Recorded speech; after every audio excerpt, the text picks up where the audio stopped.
Welcome to yet another video. In this 20th episode of the story, Naruto gets a gift that is thought to be legendary even in a world where some people walk on water every day. Will the gift lead him to peace, or will the effects of the gift leave a hole in his heart that is too big to fill? Please support us by liking and subscribing. Let's get started now.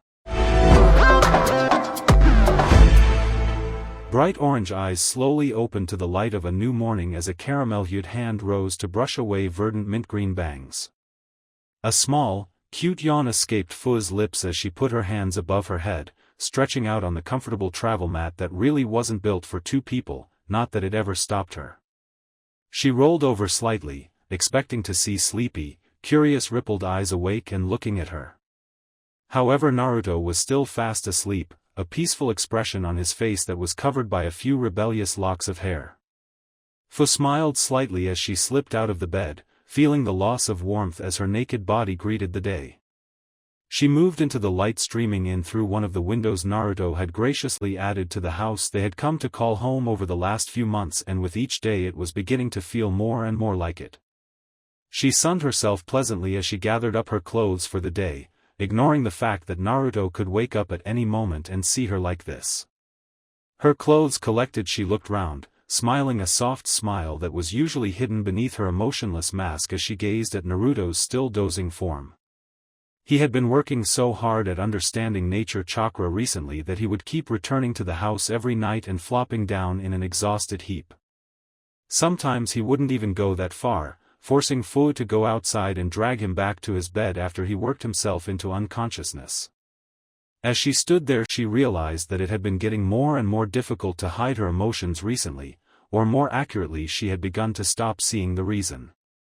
She used to hide her emotions as a way of not giving satisfaction to the people of Taki, the people that held her down and expected her to be their obedient weapon. She didn't want them to see her pain, her suffering. They didn't deserve to see her weak or helpless. Then, she had simply forgotten how to express her emotions, what certain things meant, or why she felt the way she did. She had either never learnt it or it had been lost to her, at least until Naruto had rescued her. Like a flood rushing through a shattered gate, she had felt overwhelmed by the things she was suddenly allowed to feel and able to see while traveling with him and Shizuku. Naturally, to stop herself being overwhelmed, she had tried to shut that gate, limit what she felt, put on the same charade she had lived with because it was easy, natural and instinctive. However, with every passing day that she was able to wake up in the warmth of his bed, with every day that he treated her with kindness that was foreign to her, with every day that she could feel his care and concern for her, that mask became less and less needed. She even found herself smiling for no reason occasionally, just feeling a pervasive warmth through her being. She blinked as she realized she was already at her destination, having been too lost in her thoughts to realize. It was a small waterfall she had found after traveling upstream of the river that lazily wound past the house. It poured into a little pond that had a strange island-like lump of smooth earth emerging in the middle, almost like a little platform. She ignored that though as she slipped into the cool waters, letting out a very relieved sigh as they leached out the heat from her skin and gave her release from the humid air. She wasn't sure what it was about the place, but it made her feel exceptionally calm, serene even. Perhaps it was the gentle and ever-present noise of the waterfall. After all, even if she preferred to forget her time in Takigakure, it was still a large part of her life, and the noise of waterfalls had an innate sense of familiarity about them for the mint-haired Jinchuriki. Maybe it was the nature chakra that permeated the area. If what Naruto had to say meant anything, and it always did to Fu, it was a lot thicker here than in most places. However, her concerns melted away as she simply drifted about in the water, uncaring of the world about her for at least these few precious minutes. The unnaturally large animals of the rainforest knew better than to approach her. She had made that abundantly clear to them during their early days here. It seemed that animals responded unfavorably to large blasts of Bija chakra, and the animals of this strange and wild place seemed to have long memories, so she had nothing to fear from them. After a while she drifted closer to the shore of the little pond, sitting down in the shallower waters and breathing deeply. She focused, trying to remember the lessons Naruto had taught her about accessing her inner space. She still wasn't entirely used to it, and it was always disorienting when she emerged, but she felt that it was something she needed to do, especially after seeing how easily Naruto dove into his seal to converse with his tenants. With another deep breath she closed her eyes and imagined herself falling, clearing out any other thoughts that might distract her. When her sparkling orange eyes opened again they nearly popped wide open in surprise before she recalled where she was and calmed herself. The reason for her sudden concern was the fact that she appeared to be falling, or at least very high up. In fact, when she looked down she could spot some indeterminable and generic land very far below her. She imagined that in reality this altitude would in fact be very dangerous to her health, but in her mind, or at least her seal, it meant nothing.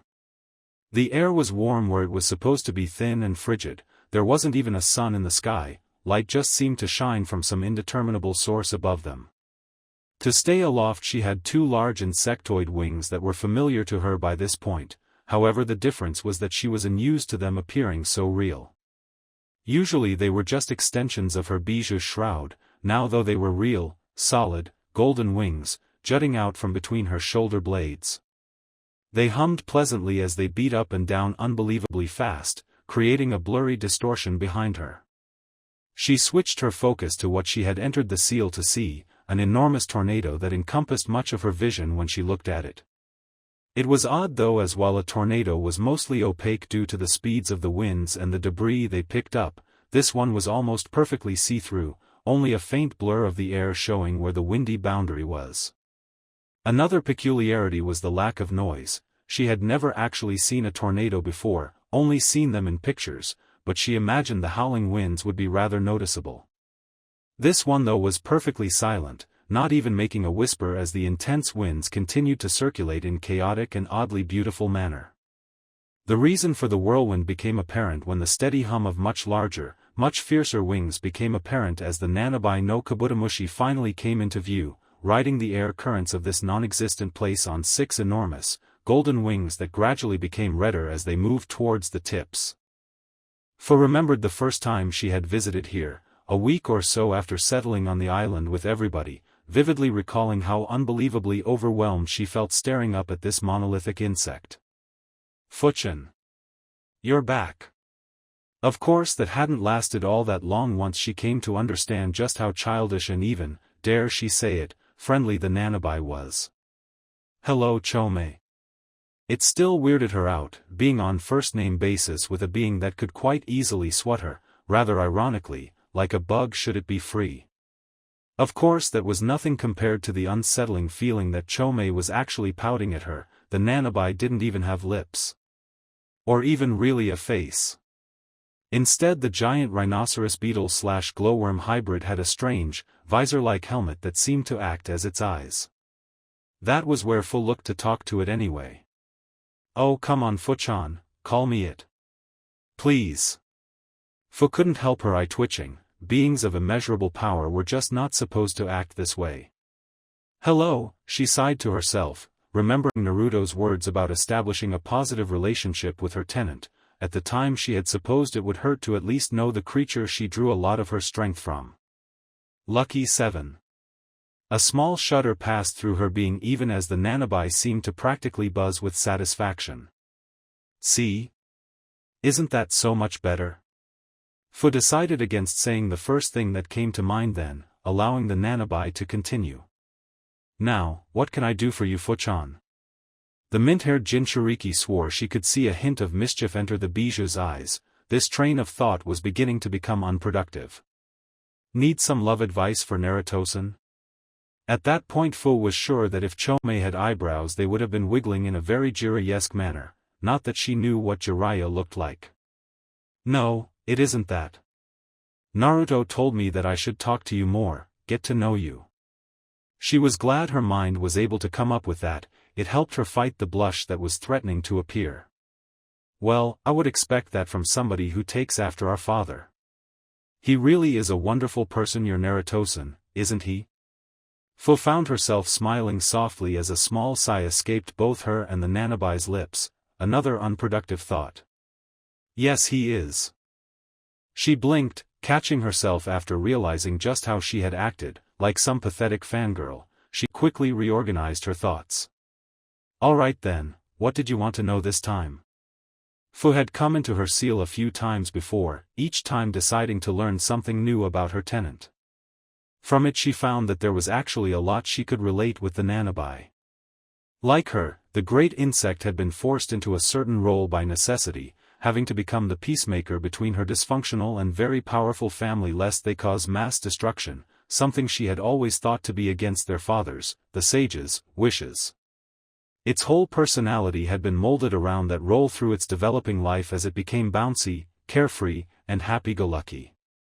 It always aimed to keep the peace, throwing itself in between otherwise potentially dangerous situations to prevent her siblings from fighting. It had told Fu of the time it had come between an argument between the Hachibi and the Kyubi, an unpleasant but necessary move lest the two strongest Bijou destroy an entire country. Fu had also come to the same conclusion as Naruto, that there was vaguely female attribute about the Nanabi that was hard to pin down. However, when asked, Chomei professed that as beings of chakra they had no true gender, the same thing the Kyubi had told Naruto.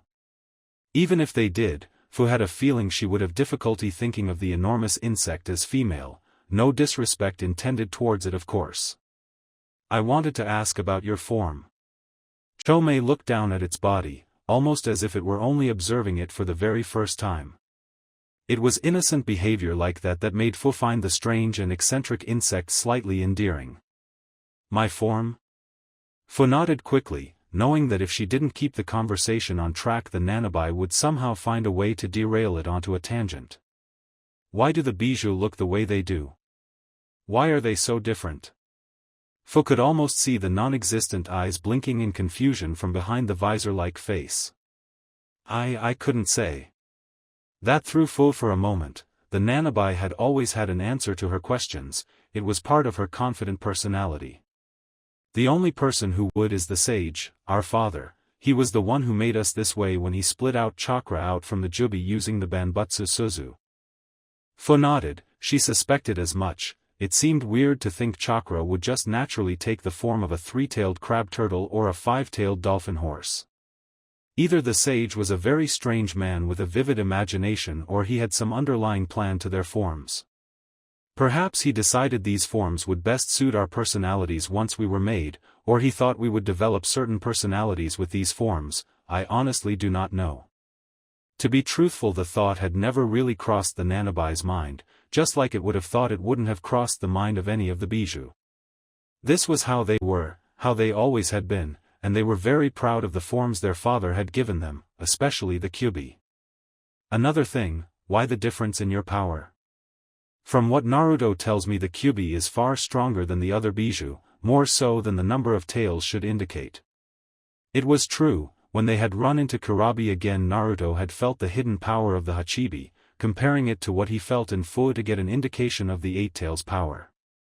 It was far beneath what he felt from the nine-tailed fox. The gap in their power was as immense as it was frightening. At this though the Nanabi simply sighed, in that odd, buzzing way that Fu had come to associate with the insect. That is easier to answer. The sage was immortal, like you, and even as wise as he was still swayed by the views of the time.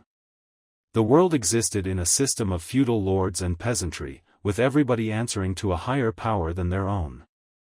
Apparently there was even a man known as an emperor that all answered to, but the rampage of the Jubi destroyed his capital and later, the land that the sage would use as the moon was taken from his kingdom. This gave way to the time of warring clans some time beyond the sage's death as there lacked any one power for people to turn to. Fu nodded hesitantly, fascinated by the history of such a bygone time but waiting for the Nanabi to make her point. The sage thought that if we were of equal power we would only fight to see who was the strongest, as any human or animal tends to do. He didn't want this for his family, even if we were not of his blood, so he made sure we understood who was strongest of us. An inherent and inarguable hierarchy to keep the peace. Again, this was the normal belief of the term balance of power in that particular era. Fu could almost feel the slight sneer that overcame the Nanabi's non-existent features. Of course, if he had known the arrogance it would give Kur the Kyubi, then he might have reconsidered. But even the sage couldn't prepare for everything, I guess. Fu raised an eyebrow there. She felt as though Chomei had nearly let slip the Kyubi's name, something that had Naruto curious for some time now. Why are you so fearful to say the Kyuubi's name? She was genuinely curious. There was nothing the Kyuubi could do about it, trapped within Naruto as he was. The Nanabi on the other hand simply let out a saddened laugh. Ironically enough, for the very same reason. The gap of power between him and Gyuki is immense. None of us could ever hope to defeat him alone. By himself the Kyuubi is almost half the strength of our progenitor. That is reason enough alone to fear angering him. If you think I am safe within you, then you are wrong. We Bijou do not think of time the same way you Ningen do. We are timeless, immortal, and most importantly, we do not forget as easily. Fu just nodded in understanding, because she knew that she didn't understand. She could not see things from such a different perspective, because she was human. Thank you. The Nanabi just buzzed appreciatively, making Fu smile slightly. Even with the slightly childish behavior, he was beginning to enjoy these visits. From what Naruto told her about his own tenants, one in particular, it could be far worse. Fu felt lucky that she was as controlled as she was, otherwise she might have struck out and punched Taiyuya when she opened her eyes to see her face so close to her own. She could see the individual flecks of gold that now permanently dotted her chocolate irises. It was some kind of reaction to how close she had succumbed to nature chakra. Fuck me Minty, you were completely out of it. I thought you'd knocked yourself unconscious or something. Fu just grimaced, knowing that no amount of time would ever get her used to the way Taiyuya spoke. Your concern is appreciated. Taiyuya just grunted. Fu knew it annoyed the girl how little she reacted to her abrasive personality. The redhead backed away, swimming back into the pool, making Fu realize for the first time that she was unclothed too. Why are you here? Taiyuya looked up from where she had been idly splashing the water, much like a child might do. Fu reasoned. The fuck you mean? This ain't your private bath, your majesty. Fu just raised her eyebrows slightly once again, noting the obvious annoyance her small reaction gave the former Otokunoichi. No, I meant why are you still with us? With Naruto? Taiyuya sneered at the girl before looking away, actually surprising Fu with how suddenly abashed she appeared. There was even the faintest hints of a blush on the girl's nose. The redhead sank a little in the water until her mouth was below the surface, making her long hair splay out. Fu had to admit that she was somewhat jealous of the girl's naturally long and flowing hair. In her time traveling with Naruto, hers had grown out as well, but she always cut it, not liking how it looked long. Bulbubulbulbulb. Fu again raised a brow as Taiyuya muttered something underneath the water, only coming out muffled and distorted. Sorry, I didn't catch that. Taiyuya glared at Fu for a moment before looking down with a frown, re-emerging from the water slightly. I like it okay. At that Fu actually did blink in surprise. Luckily it was missed by Taiyuya, who was still staring into the water like she wished it would just swallow her up. I like traveling with you guys, it's fun. Again the redhead sank into the water, the blush beginning to spread from the bridge of the nose to the rest of her face. Naruto had warned her that the near-death experience might have changed Taiyuya a bit. This was something else. Fun? Fu was dumbstruck. She never even would have imagined Taiyuya acting this way. The two images just didn't mesh in her head, and even now it was beginning to cause her a headache. Yeah, okay? I've never had this before, alright? Friends, and shit, it's weird, but in a kinda good way. Fu couldn't hold it back anymore, her eyes widening further and further in surprise. This couldn't be Taiyuya. This blushing, shy-looking redhead couldn't be the sarcastic, volatile, foul-mouthed. Well, she still had that part, but it just couldn't be the same person. Suddenly the former Otokunoichi's head shot up as she stood in the shallow waters, uncaring of the water running down her naked body. You tell anyone I said all that shit and I'll kill you though, got that, bug girl? With that the redhead stormed off back towards the house, grabbing her clothes on the way as Fu continued to sit there, staring forward uncomprehendingly. Finally she let out a relieved sigh. That final comment had reassured her that her temperamental friend was still in there. She had been worried for a moment. Fu was frustrated. Even through her calm and emotionless demeanor she would admit that, even Taiyuya, as empathetically dead as they come, could notice something was off about her as she dashed about throughout the day. The reason was because of Naruto, or the lack thereof. Throughout the entire day she had been searching for the surprisingly elusive blonde. However, she had woken up and he was gone. He hadn't been in the house all day. Haku and Tayuya hadn't seen him, and he wasn't atop one of the many spikes training his stillness. By the end of the day, when the sun was beginning to droop past the horizon lazily, she felt as though she had searched the entire island. She finally fell in an exhausted heap on the travel mat in her room, wishing that Naruto would improve his Banbutsu Suzo so he could create a futon that didn't have the texture and consistency of rock. She stared up at the ceiling, the same ceiling she had stared at every night and morning for the past 5 months. She figured Naruto had to come back and sleep at some point, so she would wait for him. However, she didn't realize quite how exhausted she was from running around all day, and before she knew it she was asleep. It couldn't last for long though, as she awoke some time later, her brow twitching slightly at the scraping noise that had woken her. A quick glance to her side confirmed night had fallen and the moon now hung securely in the sky, large, white and round as it was. Then her brow twitched again as that same scraping noise made itself apparent from somewhere above her. She sighed, figuring some animal had managed to get on the roof again, before jumping out the window and up onto the tiled rooftop of the house. She nearly gaped indignantly as she spotted the very person she had been running around to find simply lying there, staring up at the stars. Naruto?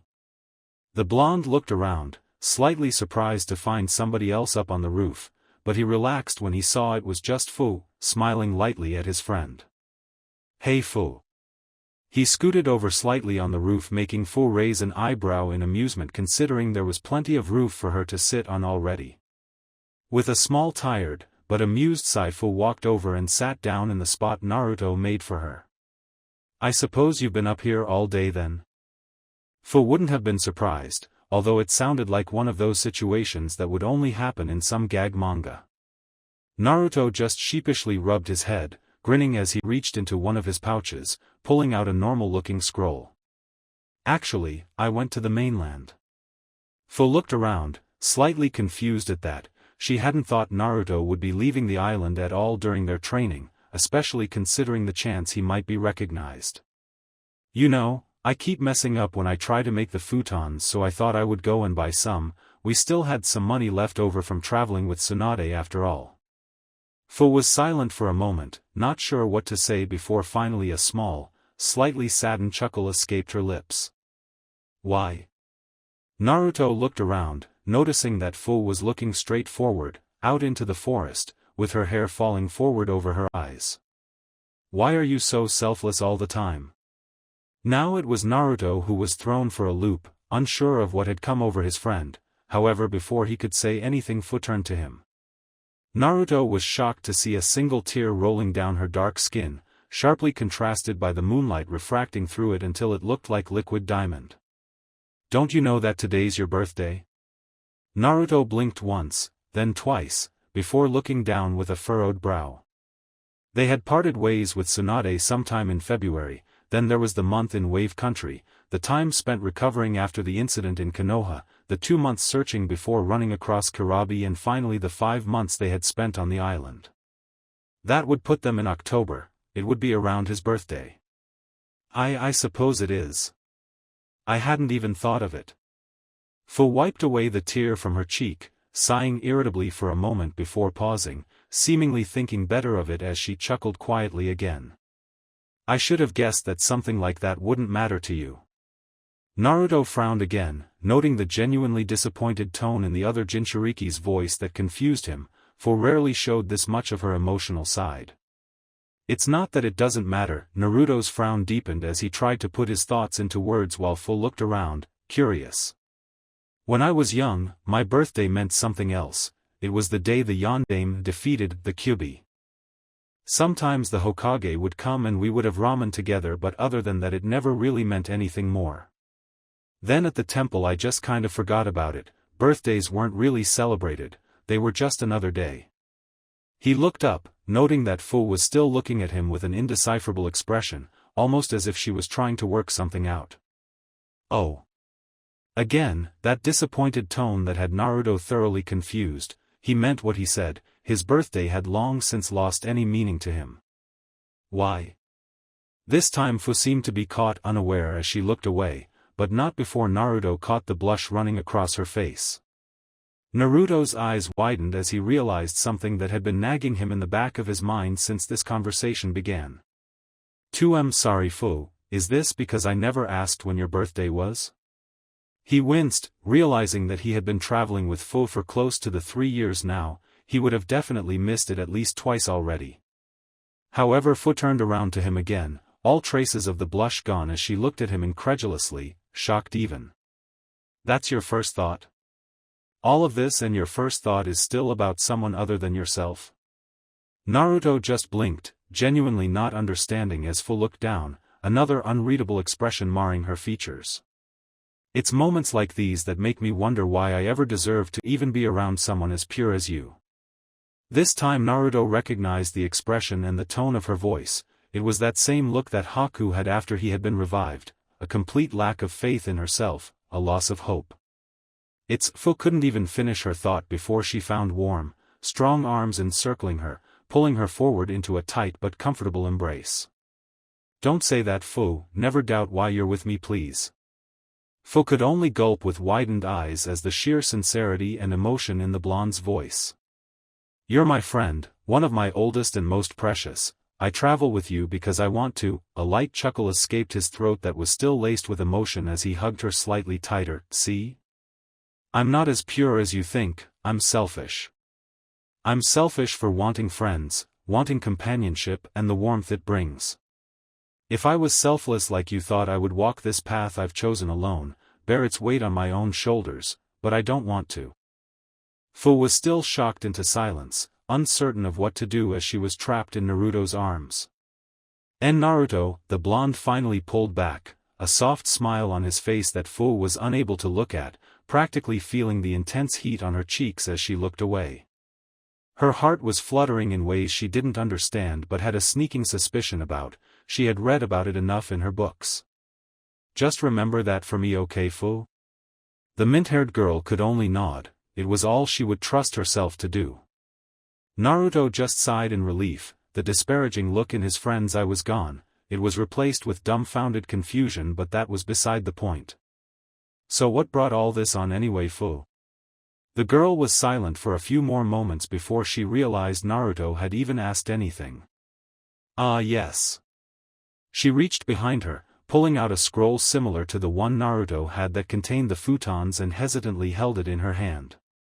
Shizuku and I were planning this before and during the year with Tsunade, your birthday was the day Shizun lost track of Tsunade and we had to go looking for her. Naruto gained a soft melancholic smile at that, he remembered that day fondly. They ended up searching through 3 different towns before finding Tsunade passed out in the midst of wreckage that had once been a casino. He looked up again, realizing that Fu was still looking down at the scroll in her hands, gently tracing a finger over it. This has been the first chance to celebrate your birthday, so I wanted to give you this. Gently, almost reverently she pushed her chakra into the scroll's sealing matrix before catching what emerged from the resulting plume of smoke.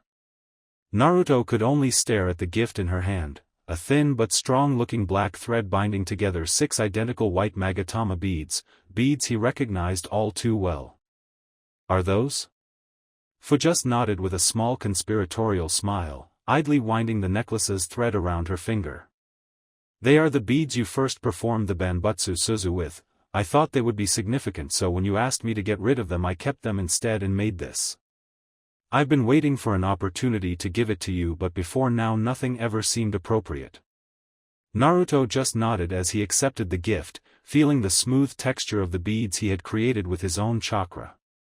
He could have sworn they hummed slightly at his touch, as if remembering their creator's presence. Thank you Fu. He slipped it over his head slowly, smiling as the cool beads brushed against his bare neck.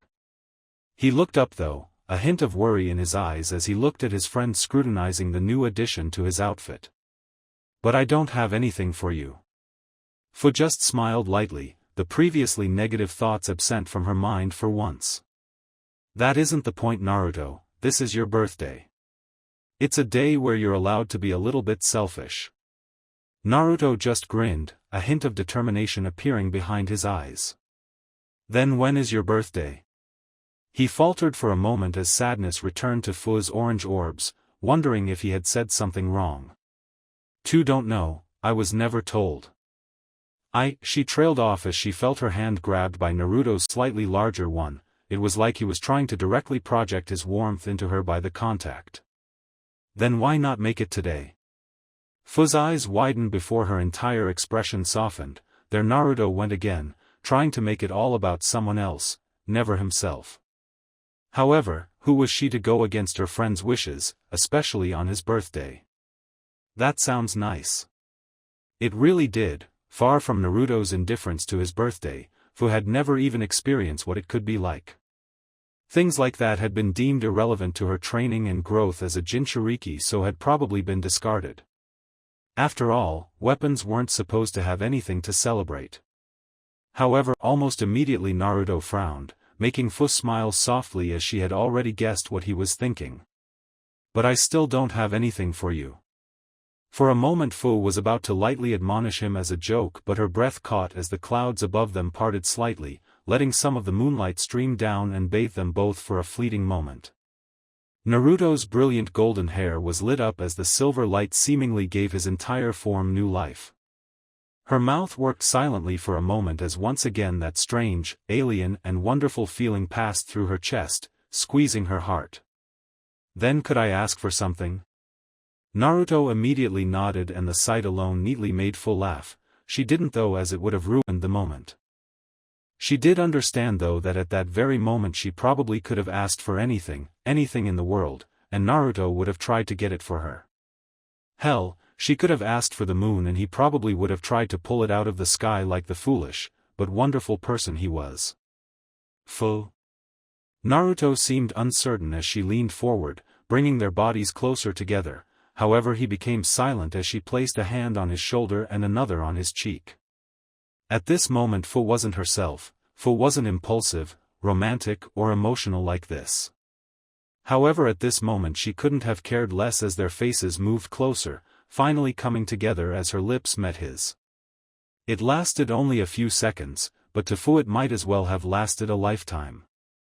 Thank you. Her voice was barely a whisper, but they were close enough that Naruto couldn't have not heard her.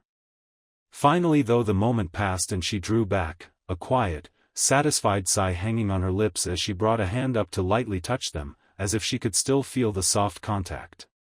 She wasn't sure what was going through Naruto's mind just then, but for once in her life, for once in the short time she had known him, Fu didn't care what Naruto thought. She was genuinely happy. Naruto found himself absently touching his lips again, the feel of Fu's still lingering there despite the fact that it had happened yesterday. Afterwards her shyer, embarrassed side had somewhat kicked in and she had all but run from the roof, a smile and a blush on her face. Needless to say that Naruto got no sleep that night. Instead he had simply sat up on that roof for the rest of the night, dumbstruck by the recent events as he tried to take his mind off them by looking up at the stars. However, even his old pastime from the temple had done nothing to settle his mind, and he had whittled away the hours until the sun began to rise. Finally he had decided that he still wasn't quite ready to face Fu just yet and had moved off to think some more. That was why he was now sitting atop the small platform-like island that rose from the waterfall's pool, upstream of their house.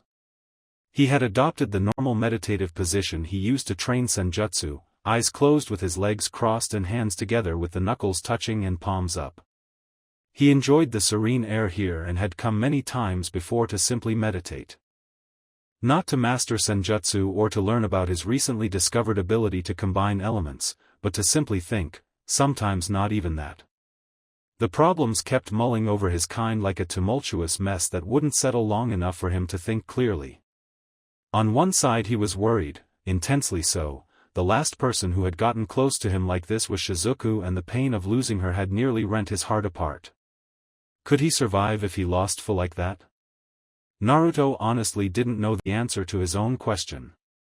Of course he didn't get the time to dwell on it before other such concerns barraged his mind like some kind of assault on his psyche. Was this betraying Shizuku?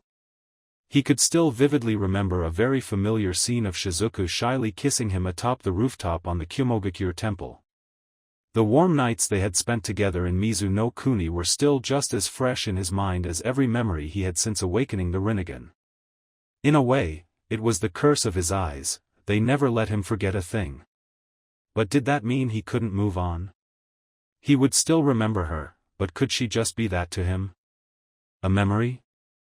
He sighed pathetically as he slumped forward slightly into a position he knew would have Chiriku berating him over for poor posture.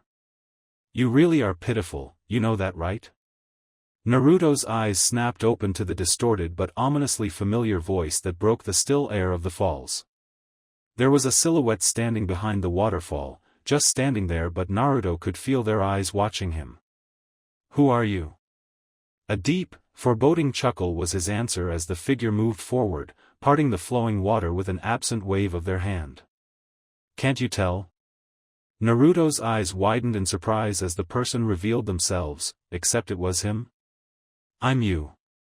A perfect replica of himself stood before him, even wearing the recently acquired necklace.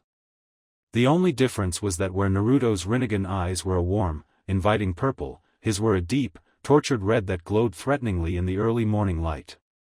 Or, you are me, or do you really not recognize yourself after so long of keeping me out? Naruto's eyes just hardened. This was no illusion or henge, the being before him really was himself, down to the chakra signature, or at least it was his body. You aren't a clone. The other him simply laughed that deep, unsettling chuckle, a contemptuous smirk adorning his features. Of course not, I'm you, like I said, or I should say I'm the real you, the you that exists deep, deep down in your heart where even you fear to look. Naruto just furrowed his brow, slowly standing from his meditative position. He took his first glance at his surroundings, noticing that an unnatural, unearthly fog had rolled in at some point and he couldn't see outside of the clearing the waterfall naturally created. Alright then, what do I want with myself? And why do you look so evil? The other him just laughed again, the sound really beginning to grate on the original's ears. Still trying to hide your confusion behind stupid humor? Like I said, you're pathetic. Naruto just smirked casually. Then what does that make you, if you're me? The other him just deepened his own superior smirk, his hypnotic red eyes crinkling in amusement. Me? I'm your dark side, the part of your heart that still hates despite that pitiful facade of forgiveness you try to put up. Naruto just raised an eyebrow, masking how confused he was by all of this, just what was going on. Confused are we? Oh, don't seem so surprised, I'm you after all. I know you better than you know yourself, how could I not when we are one and the same? Naruto merely responded with a small frown. We are nothing alike, I put aside my hatred. The other him, the Yami Naruto, only grinned, but not in a distinctly good way. It was the grin a predator might give when they have finally cornered their prey. Exactly, and here I am, the result of that hatred. Yami looked around at their surroundings like Naruto had, smirking to himself and coming to the same conclusion he had. I suppose this place must be special, maybe the intensity of the nature chakra, any? Naruto's expression darkened slightly at that word and Yami didn't miss it for an instant. Hey, what did you expect? I am everything you despise about yourself, including the memories of Yagura you have locked away in our skull. Another reason you're pathetic, all that power at our disposal, the jutsu, the techniques, and you do what with it? Nothing. Naruto scowled at his darker half. He killed Shizuku. If you are me you should know how painful that was. Yami merely grimaced. It seemed that even with the differences that separated them they really were the same person deep down, this was just the him that had let his hatred consume him.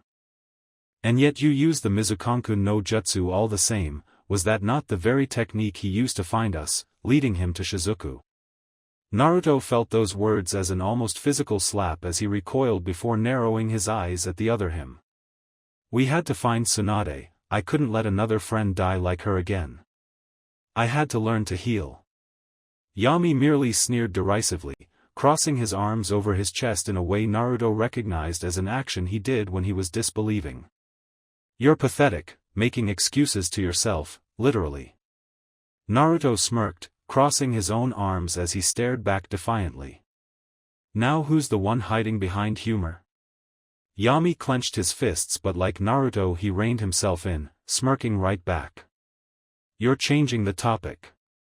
Let's not forget just what we did when Shizuku died. You think that was you running the show back then? You think that was you that effortlessly beat down a Kage without even flinching? No. That was me. I'm the reason we've lived this long, I'm the reason we're strong. Naruto narrowed his eyes slightly but didn't rise to the bait. You were a mistake, a slip of control. I regret what I did then every day since. Yami glared at him, the action only made more menacing by his blood-red eyes that seemed to hypnotically rotate. Naruto wondered if this was what people saw when they looked at him. Don't lie to yourself, I know you better than anyone else. You loved it, feeling the control you had over him as he died in your grip. You loved the satisfaction of getting revenge as the light left his eyes. Naruto felt his hand subconsciously clench as his memories were thrown back to that moment. That wasn't me, it was you. You said so yourself, that was you acting, not me. Even Naruto could taste the denial in his own words, it just made Yami laugh. When are you going to get it? I am you, the real you. Everything I do is what you want to do, but you forbid yourself from doing it, trying to delude yourself into thinking you're above your own negativity. When are you going to quit it with this pansy-ass charade you got going on? We are strong, stronger than you would ever admit, and do you know why? Naruto's eye narrowed again, but he didn't answer, eliciting a grin from his other half. You won't admit it because you're scared. You're scared of me, scared of what I could do if I was the one behind the wheel. Scared of what I represent, and most of all, you're scared that you'll like it. His grin became more akin to a thoughtful smile, but it never lost the underlying menace behind it. Imagine it, we could bring peace, the dream we've been fighting and suffering for. I know it just as well as you know it, people will never understand one another, the Bijou are right. Humans are selfish, greedy, and opportunistic, they only care about themselves. Naruto was now actively glaring at Yami while his other half's smirk only grew. What about our friends? Naruto was genuinely shocked when the other him actually spat angrily to the side. Friends? What friends? The foul-mouthed bitch that follows us, hoping to leech some of our strength? The lost little kid who never got to cry for his master and follows us around like some lost puppy because he doesn't know any better? His eyes became cruel even as Naruto found he couldn't tear his gaze away. And her spitting on Shizuku's memory by asking us to divide our heart between them. She only thinks she cares about us because we're the only person she actually knows. It's not love, or even affection, it's desperation. Yami almost casually lifted his hand, creating a fast Shinra Tensei that perfectly matched the one Naruto had just launched in anger. You're lying. We don't feel that way. The two masses of gravitational energy met in between them, twisting and contorting the air for a moment as physics attempted to correct the sudden issue. Finally they just seemed to cancel one another out entirely, the ripples and visible contortions in the air just simply dying out. Who the hell are you really trying to convince? Naruto could see the taunting glint in his deep crimson eyes as he stood there, unconcerned by the apparent show of hostility. If you're me, then you must have felt it too. Finally the smirk slipped off of Yami's face as just the briefest hints of annoyance flashed across his expression. Now what are you talking about? Naruto felt a more confident smile alight on his face, he saw the conflict in his other self's eyes, saw the slight hesitancy in his words. If I felt it, then you did too, you can't deny it, we're the same after all. You must have felt it, back there on the roof, you can't call that nothing. Finally Naruto saw something other than confident arrogance on his doppelganger's face as it twisted into a look of anger. It was nothing. We can't betray Shizuku like that. If Naruto was any slower he might not have been able to catch the punch Yami threw his way, but then again, if he was any slower, it would have been easier to catch his other self's punch. Likewise, he seemed just barely fast enough to duck beneath the follow-up kick, pressing a palm against his other's chest and using that as leverage to push them apart. I'm starting to see that fighting between us would be pointless. We are evenly matched in strength and speed and we know all the same techniques. It would be a perfect stalemate. Yami stood up straighter as he idly rubbed his chest, half glaring and half smirking at Naruto. That's where you're wrong, don't you get it yet? I'm your true self, the one that holds nothing back, the one that uses all of our techniques, in short, the stronger one. It's you that can't win here. Shinra Tensei. Again the two gravitational attacks met in the middle, however this time Naruto had to widen his eyes in surprise as he put up his arms in a loose crossguard, unprepared for the vicious kick that smashed him back across the clearing. He managed to twist his body to land back on his feet but had to wince as he noticed the intense burn marks where his other self's foot met his hasty defense. Even now you underestimate me, fighting with less than your full potential because you are weak. You think we are evenly matched? The other him spat to the side again with a grin as vicious as the grin he was sporting. You would only be so lucky. Naruto ignored him, setting his features into a look of determination as he ran a healing palm over his burned arms. He recognized that taijutsu all too well. Sure enough, the still grinning Yami slowly settled forward into an obviously aggressive stance with his fists raised, lightly warping the air around them in a heat haze from the intense fire-natured chakra running through them. You want to match elements? Fine then. The other him's grin only widened when Naruto settled back into the loose, flexible beginning stance of the Mizu no Mai. Thinking you'll beat me just because the name of your style is the superior element, still pitiful. Anything Naruto could have said in response was lost as Yami launched forward, using the powerful and explosive chakra in his feet to literally blast of the ground to race forward. Naruto actually found himself hard-pressed as he was forced to drop low to avoid the very much dangerous punch that could have shattered his ribs. Luckily for him the elements really were on his side. He knew his own styles in and out and he knew every problem with the Hai no Mai. Yami growled as Naruto slipped between his legs. He tried to catch him with a vicious fire-infused kick but Naruto was already on his feet, redirecting an elbow that would have taken his head off his shoulders. It was easy to drain out the dangerous fire chakra with his Preta path, turning potentially lethal blows into minor inconveniences. The problem with the Hai no Mai was it lacked the ability to react. It was a purely offensive style designed to put the opponent on the back foot constantly. However, with the adaptable, flexible nature of water that was no problem and soon enough Yami was struggling to keep up. Two can play at this game.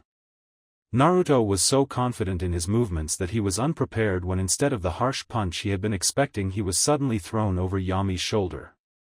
He managed to land on his feet with some distance between them, prepared again for a high spinning kick but no such maneuver came.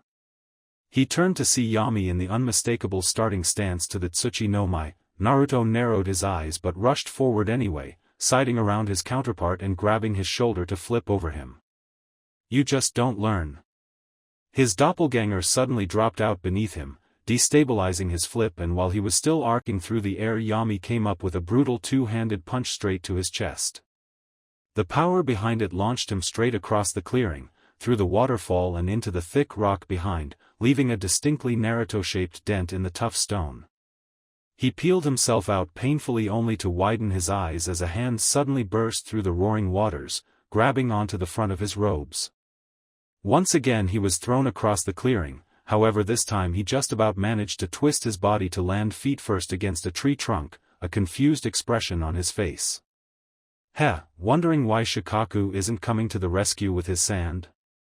Naruto's frown deepened. That was what he had been thinking.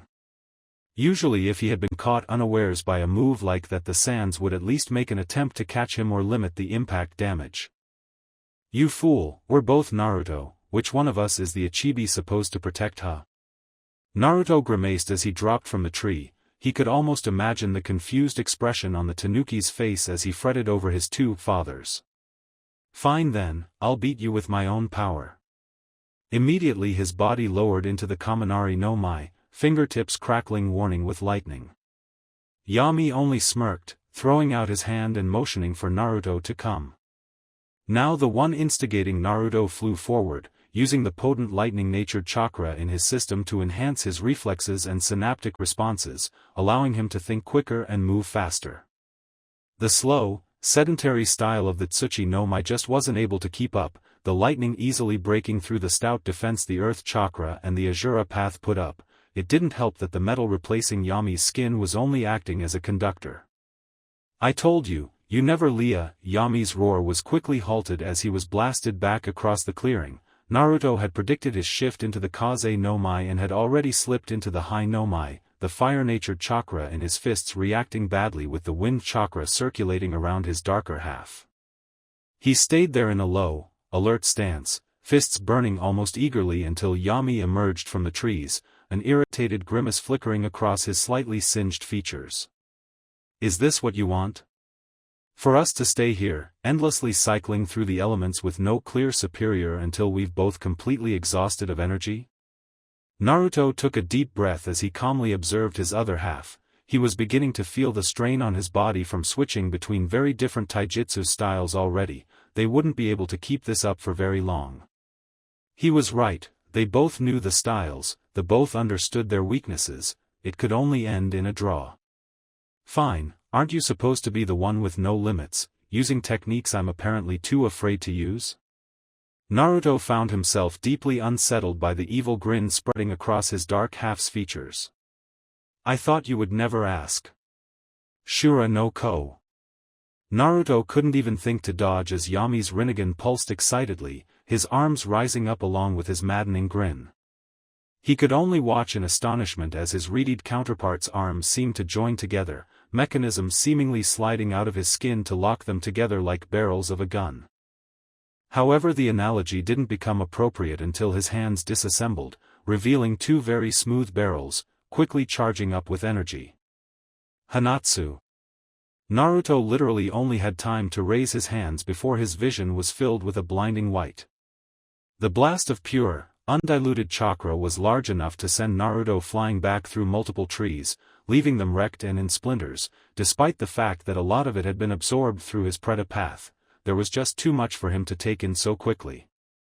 He grimaced as he picked himself up out of the shattered remains of a tree. He remembered how effortless it was to absorb a Bijudama from the Sanbai while he had the chakra of his Bijou running through him, yet here he couldn't even completely take in a single chakra blast. "I think you're starting to get it." His other self emerged from the dust and smoke his attack had picked up, standing over Naruto's body tauntingly. "If you don't start fighting seriously, with everything you have, then there's no way you can win."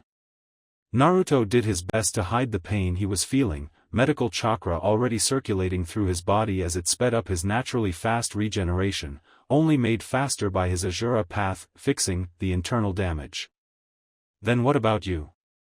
Yami allowed Naruto to stand up with an amused smirk while Naruto did his best not to sway when a sudden rush of blood went through his brain.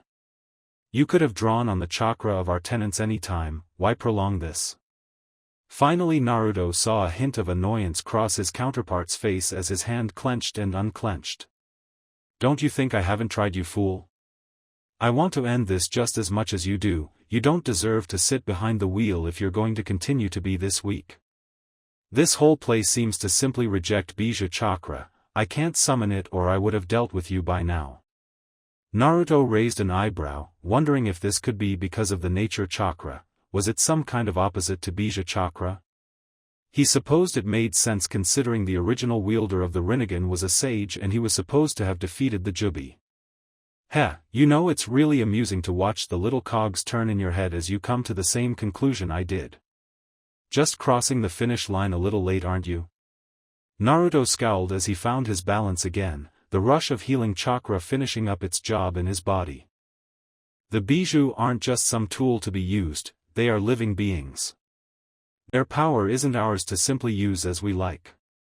We haven't earned that." Yami sneered at him, his arms deconstructing from their odd and complicated machinery back to flesh and bone again. "And with their power the sage was considered a god amongst mortals. Haven't you thought about what we could do with that power?" His reedied half paused before chuckling to himself darkly, the noise being distinctly foreboding. "What am I saying? Of course you have, otherwise I wouldn't have." But why don't you understand? Peace isn't just some idealistic dream when you wield the power over creation at your fingertips, when you can bring the very dead back into this world. Naruto stood straighter, a defiant gleam in his eye as he noted the slightly demented look in his doppelganger's features. Did he really have thoughts like these? That power is inhumane, we would be no better than Orochimaru. He caught the backhand from Yami, throwing his other half backwards as they both eyed each other wearily. Of course we would be better. We aren't some selfish snake trying to seek something petty and vain like immortality.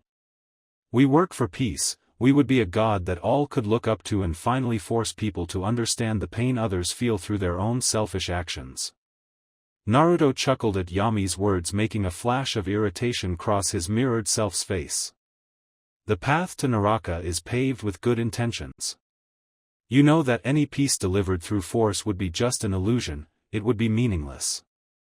The work of a tyrant, not a god. Another sneer was his answer as Yami rushed forward only to be flipped over Naruto's shoulder, both of them staying the same distance apart, muscles tense to move at a moment's notice. Still parroting back the teachings of that fool Chikaku? What does he know of true power? He's never experienced the magnitude that we live with every day, the hidden potential inside of us that could give birth to a new moon or raise armies from the dead. Nobody understands us, how could they? Naruto grit his teeth as he was forced to dodge out of the way of a smaller, but much faster blast of chakra from Yami's altered hand. He rolled to a low crouch as a tree behind him was blasted into shrapnel from the force of the energy attack. They can't, but that is our path. You know that no matter who we befriend or who we meet, they will never truly understand us. But why should we stop them from trying? Yami almost seemed to falter at that, and Naruto used the opportunity to launch forward, hoping to catch his counterpart off guard with an unexpected move. Yami's crimson eyes widened in shock as Naruto's arm broke down into complex machinery that quickly reassembled itself to look like an enormous piston. He was completely unprepared for it to slam straight into his stomach, only for the piston to slam down, increasing the power behind the tremendous punch tenfold. Yami couldn't even manage to cry out in pain before he was sent crashing painfully through a multitude of sturdy trees, the noise carrying off into the distance. Naruto stood there, panting slightly from the exertion of using his paths and his body so recklessly. Even using his sand to a great extent wasn't this tiring, as at least some of the work was done by Shikaku. He grew concerned when there didn't seem to be any sign of Yami from the direction his path of destruction through the trees had taken. For a moment he paused, thinking about what he might do in this situation to gain the upper hand before his eyes widened in surprise. He ducked down just as the sound of a viciously sharp blade came slicing over his head. You want to play dirty? You're inviting the wrong guy. Naruto grimaced. Yami was planning to use the Boidogakure no Jutsu in a fight? Even he wasn't crazy enough to do that, the concentration it would take was astronomical. Sure enough, he managed to spot a slight flicker of manipulated light approaching him from the side in time for him to dodge back, once again feeling the invisible sword that had no doubt been conjured by his counterpart's Azura path slice only inches from his body. This invisibility might not be perfect when I have to fight, but any advantage, right? Naruto had to silently agree. It didn't matter if his other half was slightly slower when using the Azura path. It was offset by Naruto having to push his reflexes to the max just to avoid him. However, now that he knew what he was looking for, he was prepared. The next time Yami slashed at him with his invisible blade, it met one of Naruto's own, taking pointers from Kurabi as his arms reassembled into that of one of the eccentric Jinchuriki's super vibrato swords. Well, it seems great minds think alike. How are you able to find me? Yami dropped the invisibility jutsu to reveal he too wielded one of the Hachibi Jinchuriki's blades. Naruto pressed back against the blade, but in that regard both were perfectly equal. Even when they both tried to access Tsunade's great strength, they did it at the same time. Have you already forgotten the Mizukanku? I can sense every move you make, visible or not. However, Naruto felt his confidence slip slightly as Yami grinned wickedly. Of course not. I just needed to get close for this after all. Naruto found he couldn't move back fast enough as his doppelganger suddenly lunged forward, palm out to strike him in the chest, he was just too close. However, instead of the chakra-infused palm strike he had been inspecting, he only received a light tap before Yami jumped back, hands in the ram seal. It was too late as Naruto realized just what Yami was about to do, the evil look in his eyes as he focused his chakra giving it away. Sangashu. Naruto struggled as coral erupted from the point of contact, moving incredibly fast as it tried to engulf his form. He tried to drain the chakra from it, but like his sand it seemed Yami was able to channel the Preta path through the coral, negating his defense that way. He could only watch as more and more of his body became immobile, tough coral growing like a living creature around his body, restricting his movement. His last view as coral crept over his face was Yami's superior smirk as he stood there condescendingly, arms crossed over his chest. "Don't worry, I'll take good care of our body. It's about time I got to look through our eyes for real again." Naruto continued to struggle even as his vision became black, fruitlessly trying to move his muscles despite the tight hold the coral had over him. He couldn't give up now, not when he finally had something to lose again. He couldn't give up on full like that. Shinra Tensei. Yami was unprepared for the sheer magnitude of the Deva Path attack Naruto summoned, sending little shards of coral in every direction like some unorthodox shrapnel grenade. The other him cursed as he shielded his face from the debris, shaking in irritation as he glared at Naruto's form. "Damn it, why don't you just give up already?" Naruto grinned even as he stood there, panting from the exertion of breaking out of that trap. "You're me, you should know why." Yami snarled before another smirk managed to creep across his face as he took in the tired form of Naruto. "Heh, that attack must have taken a lot out of you, you barely look like you can stand." Naruto grimaced but managed to smile right back, breathing heavily from the strain he had been putting on his body. "You don't look much better." Sure enough, Yami wasn't looking all that good. The drain of that last attack coupled with his injuries from their taijutsu match and the Azura-backed blow from Naruto had put their toll on Naruto's darker side. His readied other seemed to realize this too as he drew in ragged, labored breaths, some of that confident, superior attitude finally bleeding away. "I don't understand, why are you fighting? If you just let me win we could do so much, why can't you see that?" Naruto tried not to show his surprise at the pleading tone in Yami's voice. His other half actually appeared to be begging, too tired to continue fighting, just as Naruto felt. I can see it just fine." Yami just stared at him imploringly, genuinely not understanding, and for a moment, just then, Naruto pitted his darker half. "But I don't fight for that, I don't fight for strength or power. I don't even really fight for peace." Both of them were staring at each other, surrounded by a field of debris and broken trees, on their last legs as they both ran on fumes. "I do these things because if I can't find this world's peace, then the people I care about might be hurt again." Yami continued to stare at him uncomprehendingly, his dark crimson eyes had lost their sharp, dangerous look. "Then why not let me do it? Why not let me get stronger in your stead?"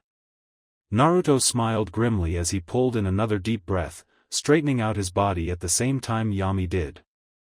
I can't afford to have darkness in my heart anymore. I have to learn to forgive, to truly move on again. It's what Shizuku would have wanted." At the mention of her name it was like a calm descended over the clearing, the natural sounds of the forest dying away to leave an eerie stillness around them.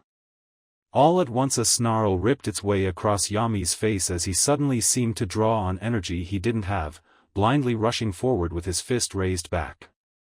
Naruto laughed soullessly as he stood there. He didn't have the energy to continue, he couldn't even raise his hands to block, he was completely drained. Was he really going to lose here, in some forest far away from his home, not even to an enemy but to himself? Maybe this was all some dream and he was just sitting there, idly sleeping away on that same circular platform of grass by the waterfall. Taiyuya would come along and push him into the water for a joke and he would pretend to be irritated. It sounded so nice at that moment as his other half came closer. But it just couldn't end here, like this. Just like that a new fire was lit behind Naruto's eyes, giving him just enough energy to raise his hands, weakly placing them in the ram seal. "Geru, Kusari." It was over in an instant. Yami never even got the chance to look surprised as from everywhere, the earth, the trees, even Naruto's body, deep black chains, as thick as their arms, burst outwards. They were cruel-looking implements, appearing so black that just looking at them seemed like one was staring into an endless void. They were tipped with vicious, glinting spikes that looked as though they could have pierced through any stone or metal, no matter how solid. What? It would have been so easy for him to simply impale his darker half on the evil-looking chains, however at the last moment, when genuine fear had entered his counterpart's crimson eyes, they diverted, wrapping around his body instead, restraining him completely. What is this? He struggled against his new bonds for a moment, but it was ultimately useless. He just didn't have the energy. He couldn't even muster up a Shinra Tensei, not that it would have helped him much, the chains would have simply tightened to compensate.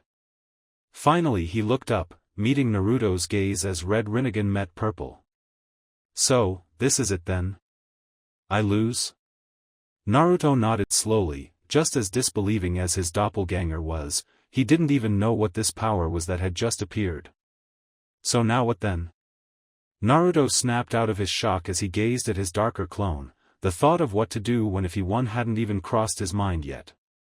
However, after a second's pause, a determined look alighted behind his violet orbs. You vanish. Yami's head seemed to droop just a little, already accepting his fate. He knew Naruto better than anyone and knew when the young monk was being serious. So it would seem. As if responding to his resigned, tired voice, the chains began to sink down, taking his body with them. Slowly they just melted into the earth until only his head remained, still locking gazes with Naruto. I'm sorry. One last smirk fell across Yami's face as he let out a small, humorless chuckle. I already know that, you fool. And with that, Naruto's darker half descended below the earth, vanishing from Naruto's heart as his usefulness finally came to an end. As soon as he did, Naruto began to swoon, his vision becoming blurry as he swayed on the spot. The outer path's chains had drawn on energy he just didn't have, and now he was paying for it as his vision went black. Rippled eyes snapped open in shock as Naruto awoke from his trance-like state, shocking the mint-haired girl who had been watching him curiously from the side, her clothes held in front of her to hide her naked form. Naruto? Are you alright? You seemed troubled just now. Naruto just blinked as he looked at the girl, for a moment wondering if that really had just all been a dream. However, a part of him already knew that it had been far too vivid to be a simple dream. Yeah. He smiled lightly as Fu looked at him in confusion. I actually feel a lot better all of a sudden, like a weight's been lifted from my shoulders. He got up, memories of what Yami had said to him flashing through his mind as he approached Fu, making the girl blush considering her state of undress. Thank you, Fu. He leaned forward, planting a quick kiss on the girl's lips before walking off to leave her to her bath in peace. This time he wouldn't make the same mistake, he would treasure what he had and not let it slip away. Huge blasts of light rent apart the sky in a conflagration of color and noise as the awed population of one of Hai no Kuni's larger and more prosperous towns watched on, enraptured. Great, deafening cracks held their attentions as animals all around the area winced from the booming explosions high above, birds scattering to find somewhere quieter to roost. However, that went unnoticed to the celebrating citizens of the town, decked out in their fanciest and most colorful kimonos and yukatas as they moved through the bustling streets. Sparklers were held by running children as they dashed about, laughing and playing or trying out some of the many stall games that were brightly advertised along the streets. This was the scene that 4 teenagers, each around 16, entered into as they walked into the town, 3 of them feeling incredibly underdressed in their more casual clothing. The boy at the lead was forced to dodge out of the way of a group of kids as they ran past, giggling and waving their colorful sparklers in the air. He was tall for his age, standing around 5'9" and actually appeared to be taller thanks to his long, spiky hair that traveled down to his shoulder blades as a scruffy, untidy ponytail. Another great flash of light from the fireworks above them lit him up, revealing the golden color of his unruly locks. The girl at the back of the group cursed quietly as one of the kids stood on her foot, her long, vivid red hair whipping around like a crimson waterfall as she turned to glare at them, not that her angry look could even start to faze the young kids as they merrily ran off. She simply turned back with a slight scowl, muttering something to herself as the boy beside her, slightly taller than her but with equally long, raven-black hair, smirked. Most people would say he had distinctly feminine features about him, like his small, cute nose and his elegant, slim frame that was accented by a deep blue kimono. The final person of their group simply observed the running youths with a soft, amused smile, easily stepping around them with the grace and poise only noble women or kunoichi could ever hope to possess. Her shoulder-length, messy green hair, the color of a pale mint leaf, flowed with her movements, highlighting her contrasting dark skin. A pair of sparkling orange eyes followed the movements of the children with a carefree expression as she turned back to her friends, a small smile continuing to light up her young features. It is quite the lively town. The boy at the lead just grinned slightly, leaning on the long and old-looking wooden shakuju he carried as he had a habit of doing. I think we caught it on a good day. The darker-haired boy just chuckled as he looked around at the cacophony of sights and sounds flooding their senses. You could say that, Naruto. The blonde's grin only widened as he took a deep breath, enjoying the scent of various sweet foods lingering in the air, tantalizing his taste buds. It had been so long since they had had any kind of sweets, living off of what they could catch and gather for the past 3 years. Well, in any case we should go find a hotel or an inn. We've been traveling for a while now and we should all get some rest. The redhead at the back of the group, having recovered from her small cursing fit, just threw an incredulous look the blonde's way as she snorted loudly. Yeah, as if Blondie. I've never gotten to experience one of these festival things before and they look like a good fucking time. With that she smirked at the group before grabbing Haku's arm roughly. Now if you don't mind I'll be borrowing Femboy here, see you at the hotel or whatever. With that she gave a nonchalant wave, casually and playfully flipping them off in what they knew to be a friendly, for her, gesture and walked off, pulling Haku along by his arm. Why am I the one that has to go with you? Taiyuya just smirked up at Haku, somewhat annoyed by the difference in their height that 3 years had brought but hiding it much better than her younger self would have. Easy, I want some food and you have money. She raised an amused eyebrow at the ice wielder's impassive gaze as he allowed himself to be dragged along by the redhead, more than used to it by now. Get where I'm going with this, Hakuchan. The dark-haired Yuki merely sighed, his shoulders sagging slightly in defeat, which gave Taiyuya a small grin of elation as she pumped her fist. Alright then, Dango awaits. Naruto could only watch with an amused smile as 2 of his closest friends walked off together, vanishing into the maelstrom of activity that was the festival. I think they need this. Naruto began walking as Fu naturally gravitated to his side, slightly less self-conscious now that their other friends were gone. Naruto just raised a blonde eyebrow, not bothering to turn to Fu as they walked, too taken in by all the wonderful things going on around them. Oh. He already had an idea of what Fu meant, but he enjoyed hearing things from the girl. Her opinions and thoughts were always important to him. Unfortunately, even 3 years had been unable to change the fact that Fu was a naturally introverted person, rarely speaking up unless she was either genuinely interested or it concerned her or a person she cared about, of which the list was very short. I don't imagine that any person in our group has ever experienced a festival before. I have read about them in many books, but never participated. She looked up at Naruto expectantly, but the blonde shook his head. During his time in Konoha he had either been too young to understand festivals or had feared the intense looks of hatred and apathy he would get if he tried to join one. He imagined it was much the same with Taiyuya and Haku, both of whom hadn't led lives that would have allowed them to experience such frivolities. Nobody in our group has ever truly had a normal childhood, trained from young ages to be weapons, fighters, or completely removed from normal society.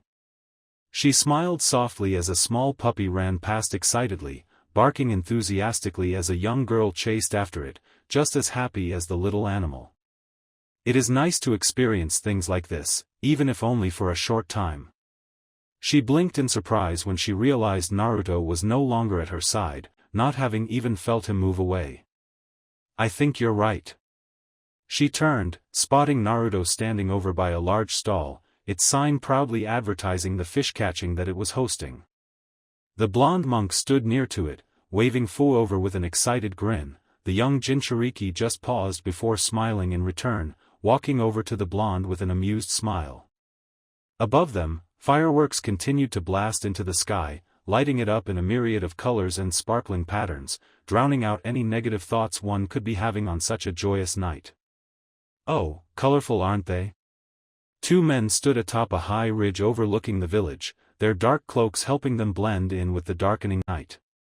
It was only the occasional flash of green or blue that would light up their features as high above them fireworks cast their features into eerie, flickering shadows. The one that had spoken was a very large man with an intimidating build, but his features cast into shadow by the low Sujigasa hat he wore, the small talismans and bells hanging off the edges jingling every time he moved his head. Why did we come here? His companion, a much smaller man with a softer and almost toneless voice, stood next to him, gazing at the village with an indiscernible expression.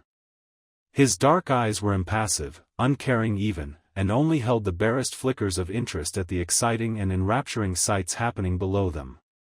He too wore a decorated Sujigasa over his head, shadowing much of his features but revealing his rather pale skin.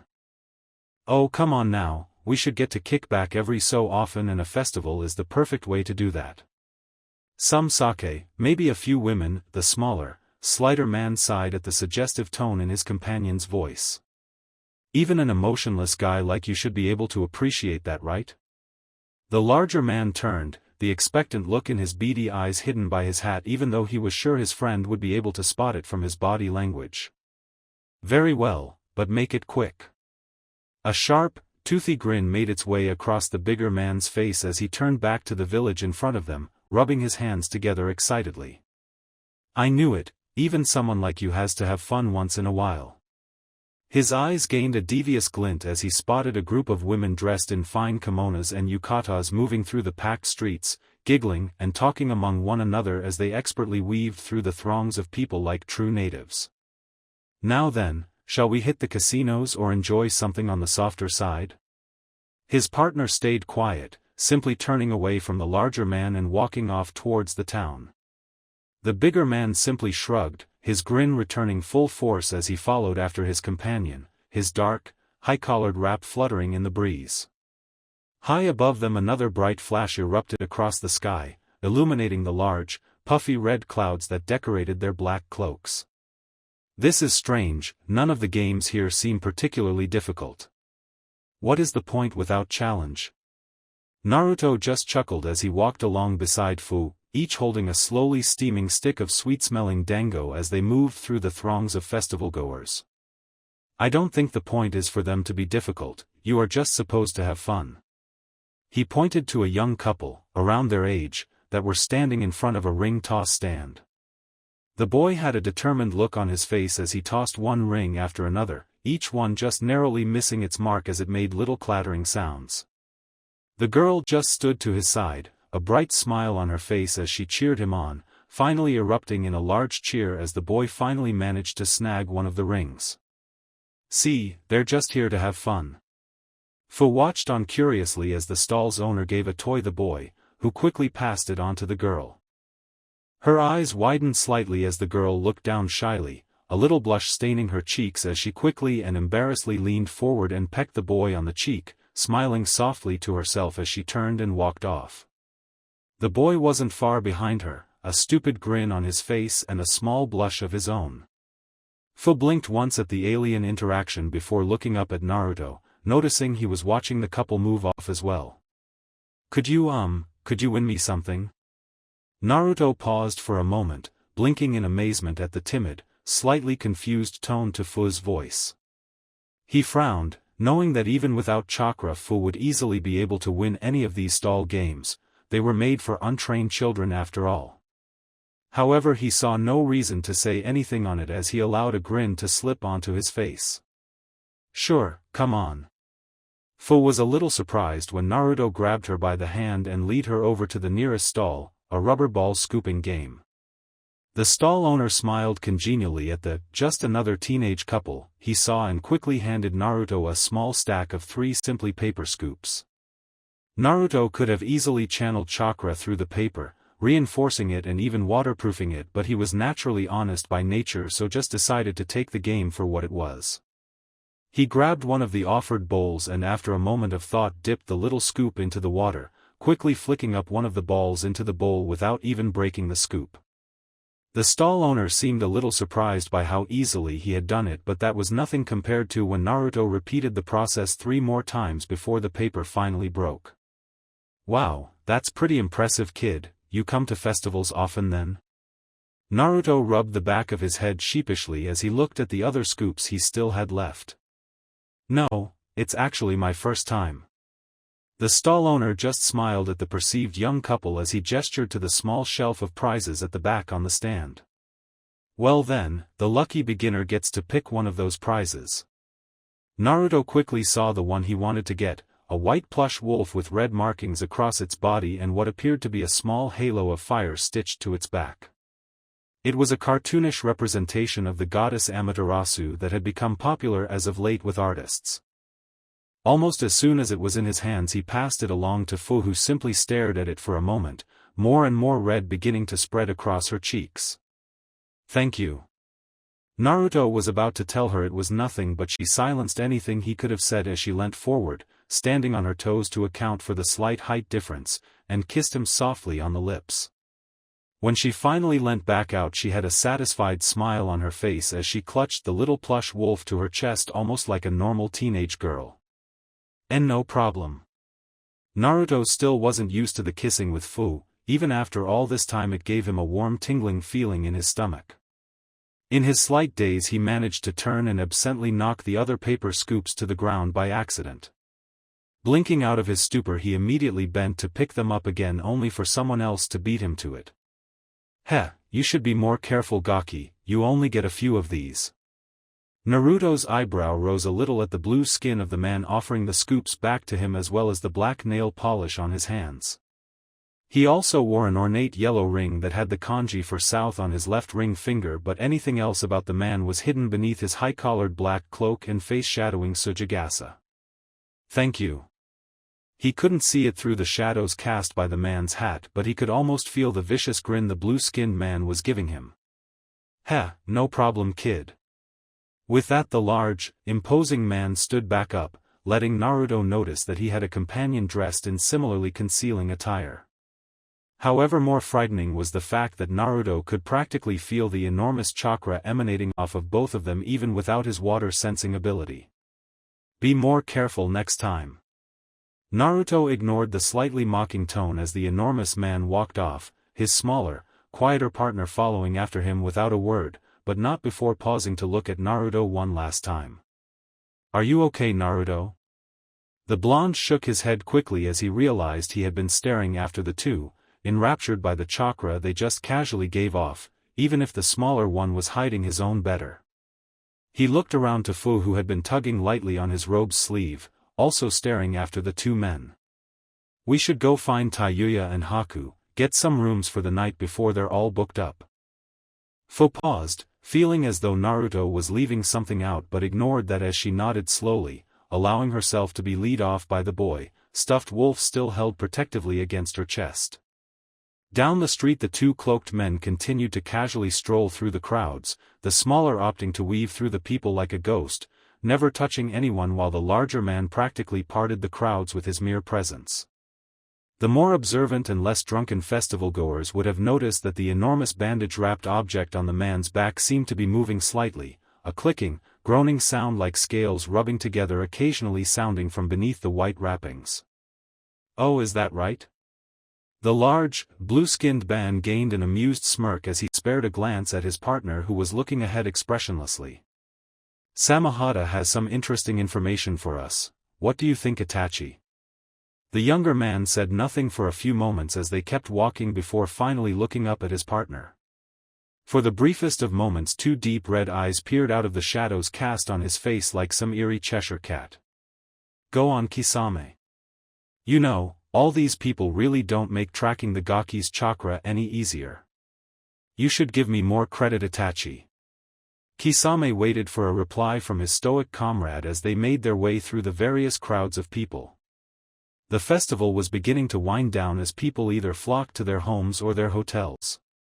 Only the teens and couples that wanted to preserve the romantic night air stayed out as the moon began to reach its zenith in the sky. But you are still able to track him? Kisame just sighed. There Itachi went again with his monotone, disinterested voice. It was like speaking to an only mildly talkative rock that had amazing prowess as a shinobi.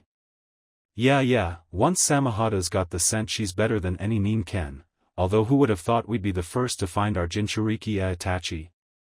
The younger Uchiha made no indication he had heard his larger, more vicious partner as the trail began to lead them towards a hotel near the fringes of the town.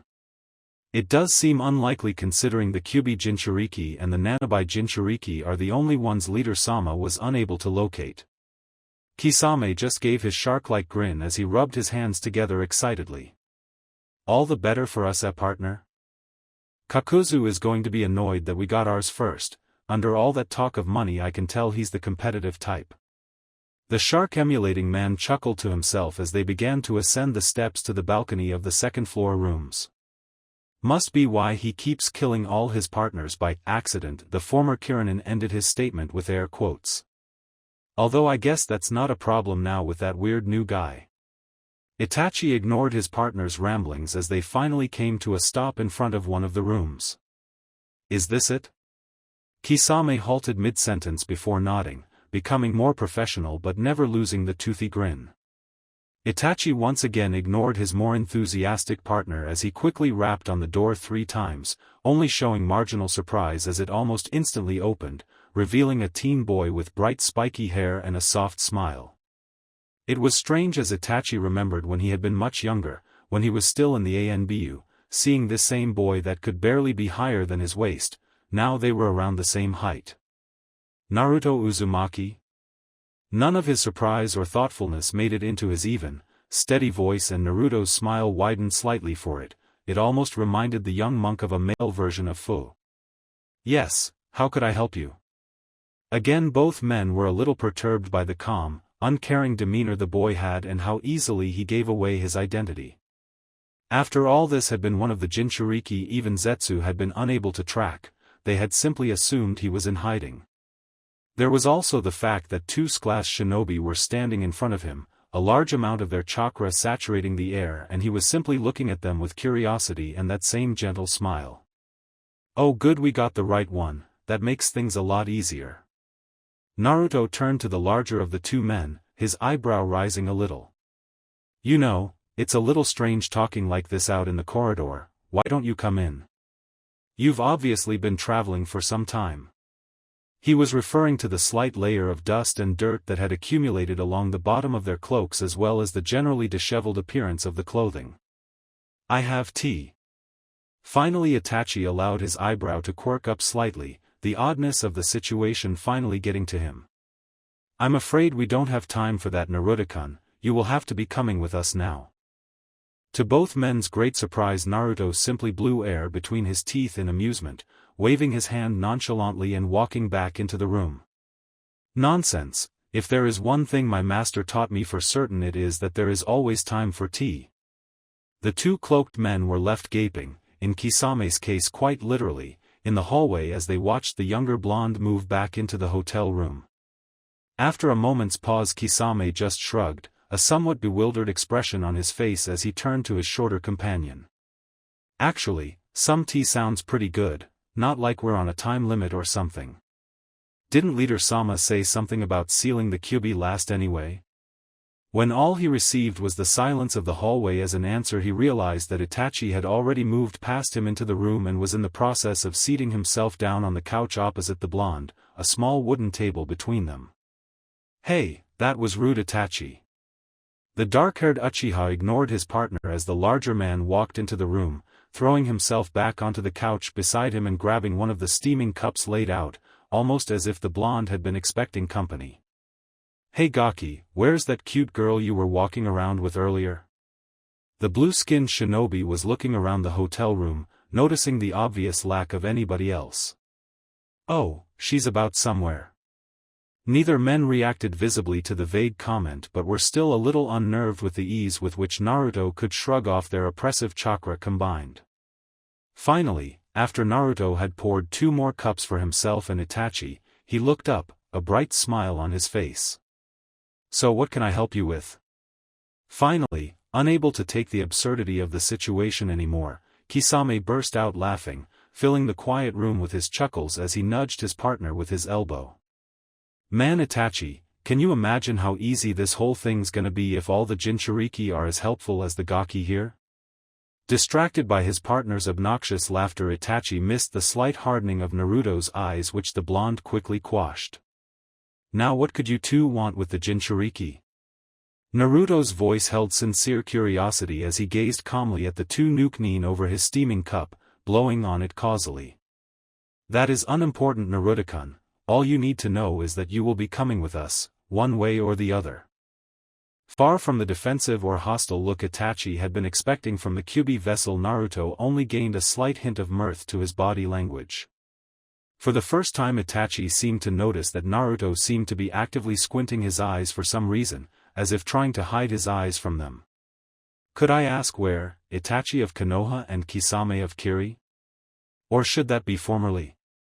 Again the boy spoke with a surprising nonchalance as he sipped at his tea. For 2 shranked and highly feared missing nin it was very, very strange. "You know of us?" Kisame seemed amused and it showed through his voice. He found this entire situation just hilarious. In the end it meant very little to him just how they caught the Jinchuriki, it was going to end the same anyway, with them slung over Samahata like a bindle on a stick.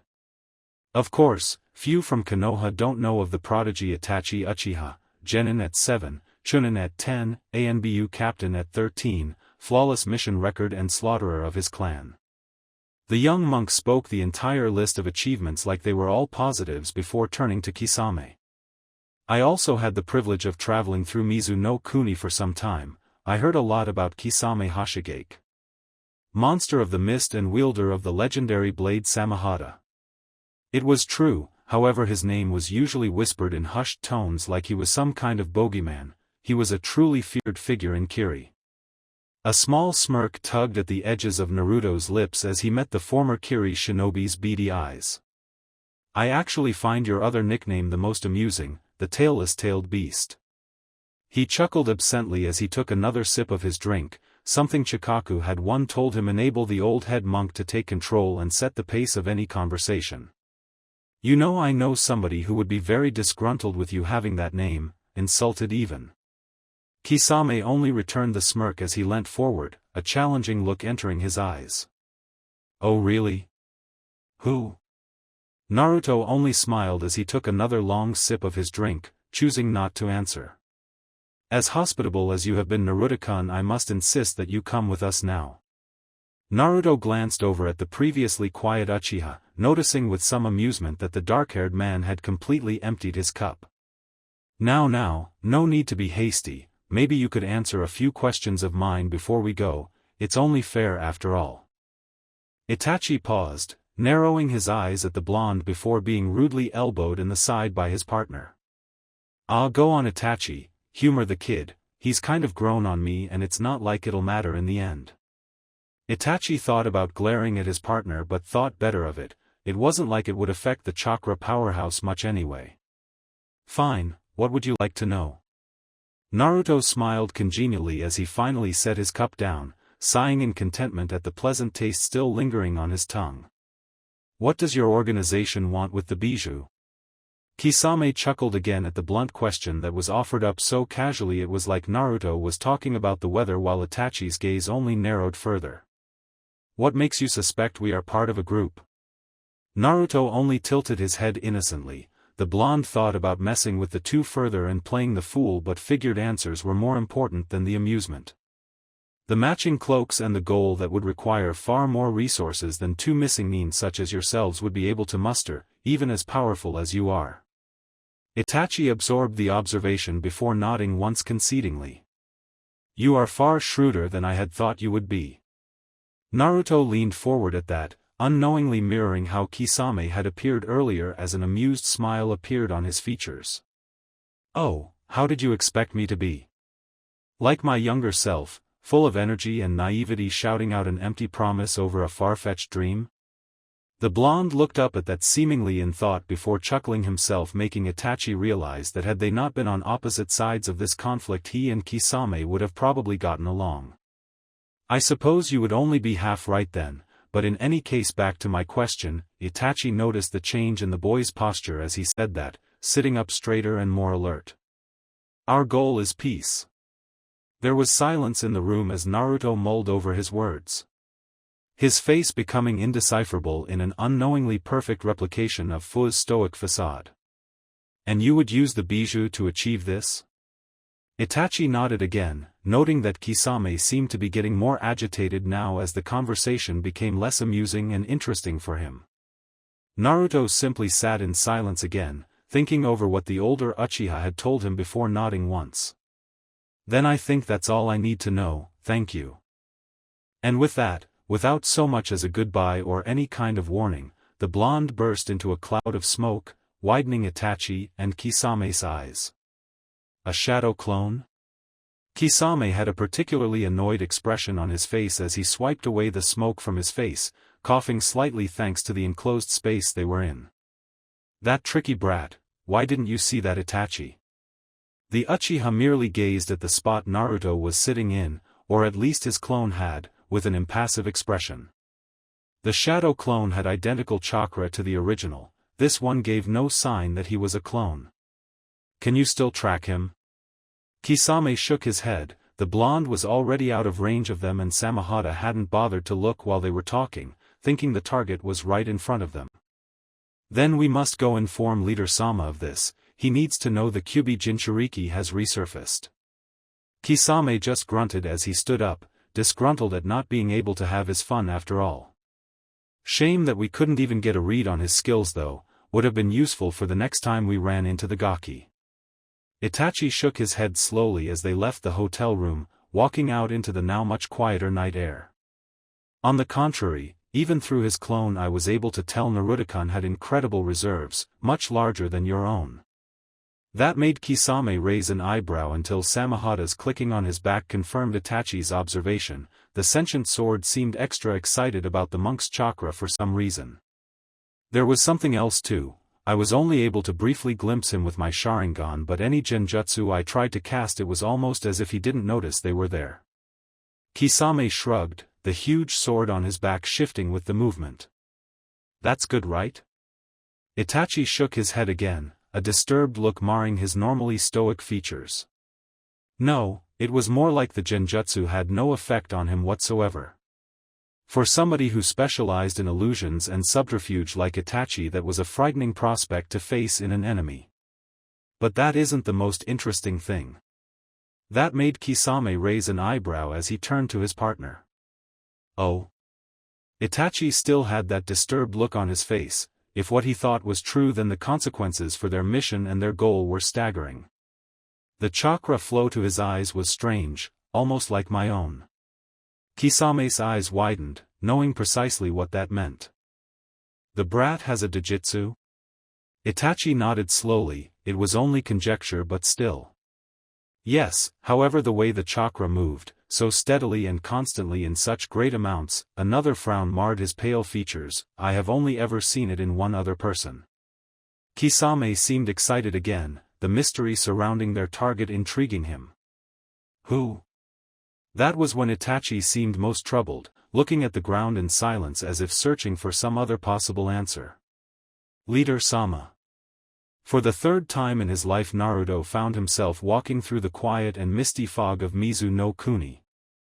The frigid, wet air clung to his body and clothes like a second skin in a familiar and uncomfortable film. He wouldn't say it out loud, but he knew that even as much as he had allowed himself to get over Shizuka's death, being here, in the country where he saw her die, made him melancholic. He deftly moved around the various roots and plants that might have tripped him up as he walked through the forest, lost in his own thoughts until a voice cut into his peace. So kid, what's your business with Utakata anyway? Naruto watched the taller, brawnier man that until now had seen fit to simply walk behind him in silence, comfortable in the presence of an entire squad of Kiri Anbu. I came to warn him of a group hunting the Jinchuriki. The man, Naruto had been informed his name was Tsurugi, grunted before returning to an uneasy silence. The blonde found it a little strange that throughout his entire time working and fighting with the rebels he had never once met this man. He was now the commander of the ANBU in Kiri, working directly under Ao himself. He guessed it was because while Naruto had been protecting supplies this man had been behind enemy lines, sabotaging and assassinating. The reason they were now walking through a small forest near the south of Mizu no Kuni was simple. There had been a lot of sightings of a tall, thin man using strange bubble-oriented ninjutsu in the area. After finding out that there was a group actually hunting the Jinchuriki, Naruto had felt he should at least warn his fellow containers. They had been dealt a hard hand in life already and they did not need any more suffering from this group, whoever they were. However, considering the fact that most of the Jinchuriki were actually no longer such and Naruto knew Kurabi was very strong, he felt the Rokubi Jinchuriki was the first he should warn. Unfortunately he had no idea who that was or where they could be. He just considered himself lucky that he had a personal fount of knowledge named Fu traveling with him, or they wouldn't have even gotten this far. Unfortunately the mint-haired girl didn't know exactly who the Jinchuriki was. That information was kept strictly secret by the villages, but she knew at least that Kiri was the last person in possession of the creature. Her carers had wanted her prepared in the event a major village ever decided to attack Takigakure and brought the force of their own Jinchuriki to play. From there it had been a matter of traveling to Kirigakure, constantly keeping watch for any sign that Kisame or Itachi, or anybody else wearing that black cloak with red clouds, was following them. May had been surprisingly helpful for them, as it turned out that they weren't the only one searching for the Rokubi Jinchuriki, a man named Utakata. In fact, it was currently an ANBU directive to look out for anyone bearing his description, thus the reason Naruto and his friends were currently traveling with an entire squad of them. May had been hoping that with the loss of the Sanbai with Yagura's death, Kiri could recoup some of their lost power with their other Jinchuriki. She had hoped that once word reached the elusive man that the rebellion was over he would come back to them, no longer having to fear the Hunter-nin after him. However, when no such thing happened after a year, she had begun to actively search him out. Unfortunately for them, years of evading and being chased by Yagura's Hunter-nin hadn't exactly made Utakata all that respondent to Kiri's shinobi. It had also made him exceptionally difficult to find. I still don't understand why a brat like you was assigned to this mission. You aren't even a shinobi. It's insulting that an entire squad of ANBU is having to play babysitter to a bunch of teens, barely older than 16. From the rear of the group, Taiyuya flipped the man the bird as she walked, having been idly complaining about the moisture in the air making her usually straight hair frizz out. It was an uncharacteristically unkunoichi thing for her to say, but she had little else to talk about, and annoying Haku with pointless chatter was like a hobby for her. I'm 18, you asshole. Tsurugi just grumbled to himself, rubbing the scar that passed downwards through his left eye absently. I don't care if you're 30, you aren't Kirigakure shinobi. Naruto chuckled slightly, turning and pointing the ANBU that had thought he was well hidden in the trees to their right. He has a fire affinity. Tsurugi blinked as he looked up at where Naruto was pointing, easily picking out his squad member on a high branch that seemed a little shocked he had been found out so easily. However, Naruto didn't wait for a response from the grizzled ANBU commander, flicking his hand out again and pointing to another seemingly empty space to their left. Water affinity with a small secondary affinity to lightning. At that, Tsurugi raised an eyebrow, but it seemed Naruto wasn't finished as he wheeled again, pointing 3 times in quick succession. Earth and water, earth, and another water affinity, a strong one. Tsurugi quickly verified that there were indeed ANBU stationed where Naruto had been pointing before raising an eyebrow. So you're a censor. He already knew that the boy had been correct in his assertions.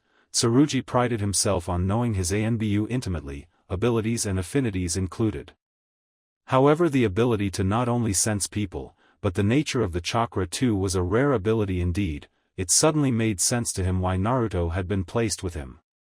For a sensor of his ability, it would be easy to pick out a Jinchuriki if they got close enough. It was hard to escape a sensor on your trail, harder still when they were backed up by an entire squad of ANBU. That doesn't really help us find Utakata though. Naruto just smirked at that, pointing off in another random direction after briefly closing his eyes in concentration. Tsurugi was almost about to scoff seeing as there was no ANBU in the direction he was pointing, but Naruto beat him to it. About 2 kilometers that way is a small camp of ANBU Black Ops, 5 men and a woman. 3 are sleeping while the others are awake and forming a perimeter. This time Tsurugi's frown was more pronounced. He knew for a fact that information was correct. He had issued orders to such a squad this morning. So you're a powerful censor. Tsurugi scrutinized the young blonde for a moment. His abilities as a censor sounded suspiciously similar to what Yagura had been known for. Tsurugi would know too, as he had still been an ANBU captain before rebellion had broken out, and he knew a lot about the former Mizukage. What's your range? Naruto looked up for a moment, trying to recall the furthest he had ever tried to stretch out his water sensing without giving himself a bad headache. Around 3 kilometers if I stand still, but it gets blurry after 2 kilometers and all I get is the chakra signatures themselves. Tsurugi raised an eyebrow at the ball, but said nothing as the group continued on. Even with the addition of a powerful sensory type, he didn't fancy their chances too much. Utakata had been on the run far too long and hid himself far too well for him to be caught by anything less than a powerful strength shinobi. In a small fishing village on the southernmost peninsula of the main island of Mizu no Kuni, a man sat on a cliff overlooking the sea. In the distance he could spot another small island shrouded in early morning fog and was gazing at it disinterestedly. A small bubble flew up from the oddly shaped pipe he had held against his mouth, and anybody sensitive to that sort of thing would have noticed it, and the fluid it held, were saturated with a potent chakra. He watched the shiny sphere with a bit of curiosity for a moment to see which way the wind would take it, only seeing his warped and discolored features in the filmy bubble. He was a thin man with his light blue kimono-like robe hanging loosely around his lithe body, exposing his bare chest and dragging around his feet when he stood. His dark hair fell limply over one board, listless eye as the other continued to lazily watch the bubble as it finally popped into little splashes of liquid. Other than that, the man seemed rather unremarkable, just a mildly odd vagrant that always seemed to travel from place to place with no real purpose or destination. Huh, well, you finally found me. I suppose it was only a matter of time in the end. The crunch of gravel behind him gave away his pursuers' presences, not to mention the man could feel the immense chakra they had. He stood up languidly, keeping his pipe on hand just in case, as he turned to the people behind him, raising his eyebrow at their appearance. Huh, it's strange for the Mizukage to use shinobi outside of the Kiri forces. After all, blonde is an uncommon hair color in this country. He frowned as the people before him stayed quiet, his hand twitching around his pipe reflexively. The Mizukage sent you to take me back, right? The man in front of him grinned in response, reaching into his cloak with both hands in an action that put Utakata on edge. Oh no, I just wanted to show you something. The thin Jinchuriki raised an eyebrow as he tensed his body. This wasn't what he had been expecting. What? The man seemed to grin as he relished the question, his hand re-emerging from his cloak, seemingly empty. My art. Okay, now I'm officially bored. Tayuya groaned loudly as she flopped back on the large boulder she had been resting on, absently blowing a large tuft of hair away from her face. The 4 of them were stood in a small clearing outside a town where they had received reports of a man matching Utakata's description. Tsurugi and his ANBU had gone ahead to check it out, telling the civilians to stay where they were and not interfere with Kiri's operation. It was rather rude of him to simply leave us here. We could have at least gone into the village. Naruto raised an eyebrow from where he was comfortably sat against the thick trunk of a tree. It was rare to hear Tayuya and Haku agree over anything so easily. It makes sense, we wouldn't want to overwhelm him with a load of people he doesn't know. We just want to talk after all, not scare him off. Tayuya just groaned pathetically again as she gently banged her head against the rock repeatedly in a show of frustration. Yeah, but then why's he taken that entire ANBU squad with him? Naruto simply responded by suddenly vanishing from view, becoming invisible almost instantly. Because if they do their jobs, Utakata will never even see them.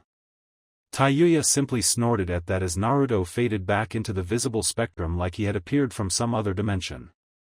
Yeah, sounds about right, offer to talk openly but have a few hidden knives poised to strike when they say no. The blonde did sigh at that. It was the unfortunate truth off the shinobi world, trust only went as far as you could reach with your blade. It shouldn't come to that, but all we need to do is deliver a warning. Whether or not Utakata heeds it or accepts Kirigakure's offer is up to him. Taiyuya chuckled derisively again as she leaned back up in a lazy flopping motion that had her long hair whipping about her face again. Naruto never understood why she didn't cut it, but he had to admit that long red hair appealed to him somewhat, although he couldn't explain why. What's really the point though? These Red Cloud guys want to get all the Jinchuriki, right? That means they're after the bijou, but you're the container for 6 of them, so they have to get you first. The redhead snorted into her hand with an amused smirk. Honestly, it makes me feel a little sorry for them. I know how powerful you are. Naruto smiled a little at the rare compliment from the volatile girl before frowning.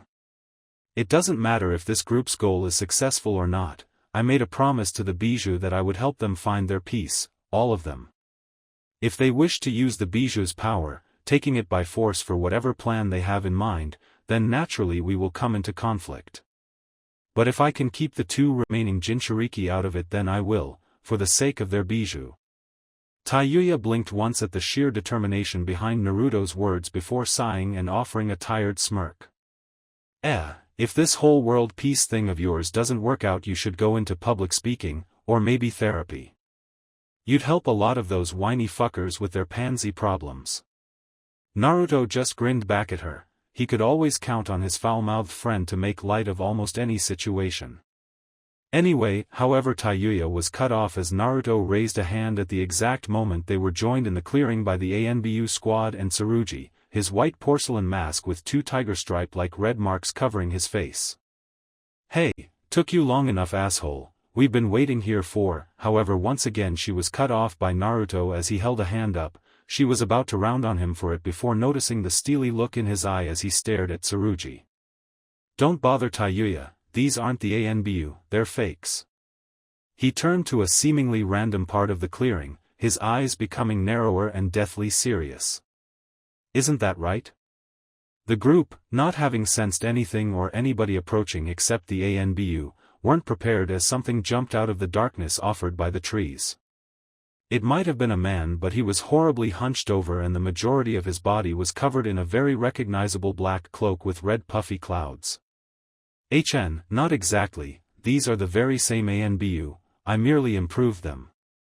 The voice was deep and gravely, almost distorted as if it did not properly belong to the owner.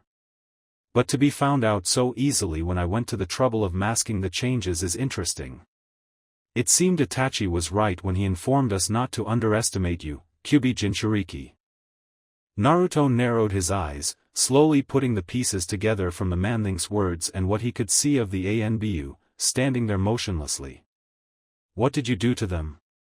It was odd, like Gaara he now saw a thin film of chakra covering each of the ANBU, preventing him from seeing anything inside them.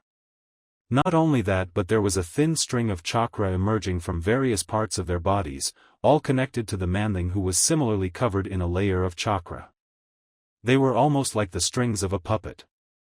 Like I said, I improved them, made them eternal, allowed their visage to last forever. They are not as perfect as my usual works, but I am at least proud of them considering the minimal time and effort I placed into each. As one, the ANBU operatives removed their masks, making all 4 teens widen their eyes in horror and amazement save Naruto, who was now beginning to visibly tremble with suppressed rage. Each man and woman now bore an eternal, sickening grin, parts of their face interlocking like life-sized puppets. Their eyes were permanently wide and glassy, locked forever on a creepy, unblinking stare. You would defile their bodies in such a way? His thoughts were thrown back to Orochimaru, how he raised Shizuku simply to use her as psychological warfare on him. You know nothing, boy, do you defile a canvas when you fill its frame with priceless art? I give these men a taste of immortality, an art that lasts the test of time, and you call it defilement? You are merely an ignorant child. However, you needn't worry, I am not here for you Kyubi Jinchuriki, you need only be delayed while my foolish partner deals with the Rokubi. Naruto calmed the shaking in his hands, now clenched into tight fists that had his knuckles turning white. Tayuya, Haku, Fu, I need you to go and help Utakata. He knew they would be fine, with luck Fu would recognize the man's partner, giving them a much easier fight.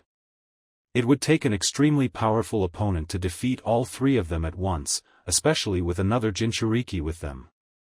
Fu seemed about to object, but she hesitated as she noticed the cold stare he was giving the man controlling the former ANBU. A small part of her thought this was how he must have appeared facing down Yugura, and the thought almost frightened her. Back then Naruto had killed a Jinchuriki Kage thanks to his rage, that was 3 years ago, and the thought of what he could do now, if he truly released himself, was honestly terrifying. Right. In an instant the three dashed off towards the village. However, it seemed the puppeteer had other ideas as the chakra threads twitched. What makes you think I will allow you to leave? 5 of the ANBU puppets immediately moved to intercept the 3 teens who looked about ready to turn and counter. However, the need never arose, as almost immediately the ground around them burst into sand that reached up with a mind of its own to wrap around the puppets and crush them without a second thought. It pained Naruto to so indifferently crush the former Kiri Shinobi, however considering what they had become it seemed like a mercy to them. Whatever the case, it worked, and the 3 teens had the time to escape, dashing off into the trees. That was foolish of you, boy. Do you really think you can face a shinobi of my caliber by yourself? Naruto didn't give the reaction the man was expecting as the trembling in his hands stopped, a smile spreading over his face. I don't need to defeat you. I only need to delay you until my friends deal with your partner. The puppeteer remained unmoved, although it may have had to do with the strip of black cloth hanging in front of his mouth.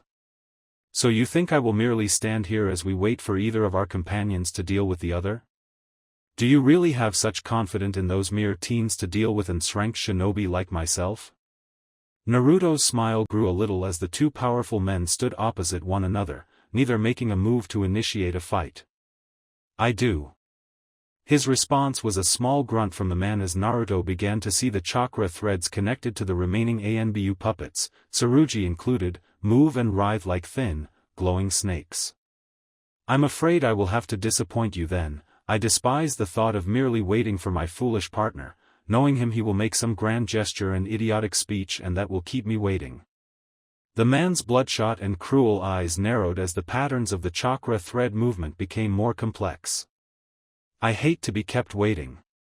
The chakra thread suddenly moved in a strange, ethereal dance that Naruto had to admit was incredibly impressive as the puppet ANBU suddenly leapt forward. Without so much as a hand gesture, sand once again came to Naruto's call as it leapt from the ground, aiming to ensnare the transformed shinobi. However, the puppeteer seemed more than prepared this time as 2 of the puppets suddenly appeared in front of the others, their sickening grins snapping open as a tube embedded in their throats released a filmy, almost translucent spray. As soon as the gaseous substance that Naruto could see was lightly interspersed with chakra made contact with the sand, he felt his ability to control it suddenly taken away. It was like each individual sand grain was suddenly sticking to the ones next to it, bonding the entire cloud together and rendering Naruto's ability to manipulate it null. Do you like it?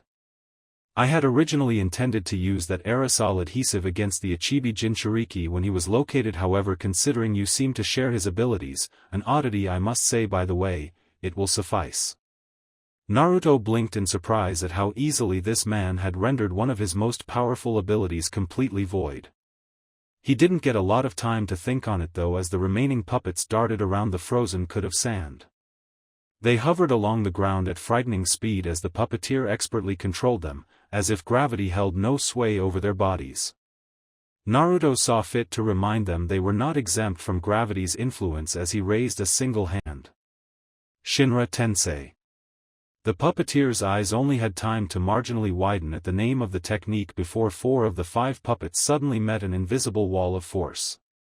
There was too little time for the manling to withdraw them before they were all sent flying back, smashing into the trees and ground in sprays of broken wood, thankfully.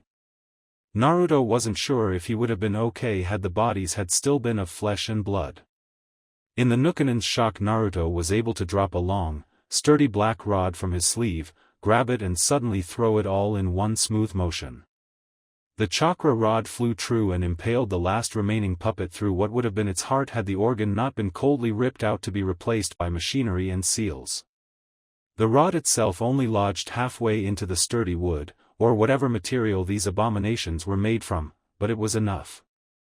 The chakra-disrupting effect of the rod immediately kicked in, letting the puppet slump limply to the ground as the puppeteer lost his ability to control it.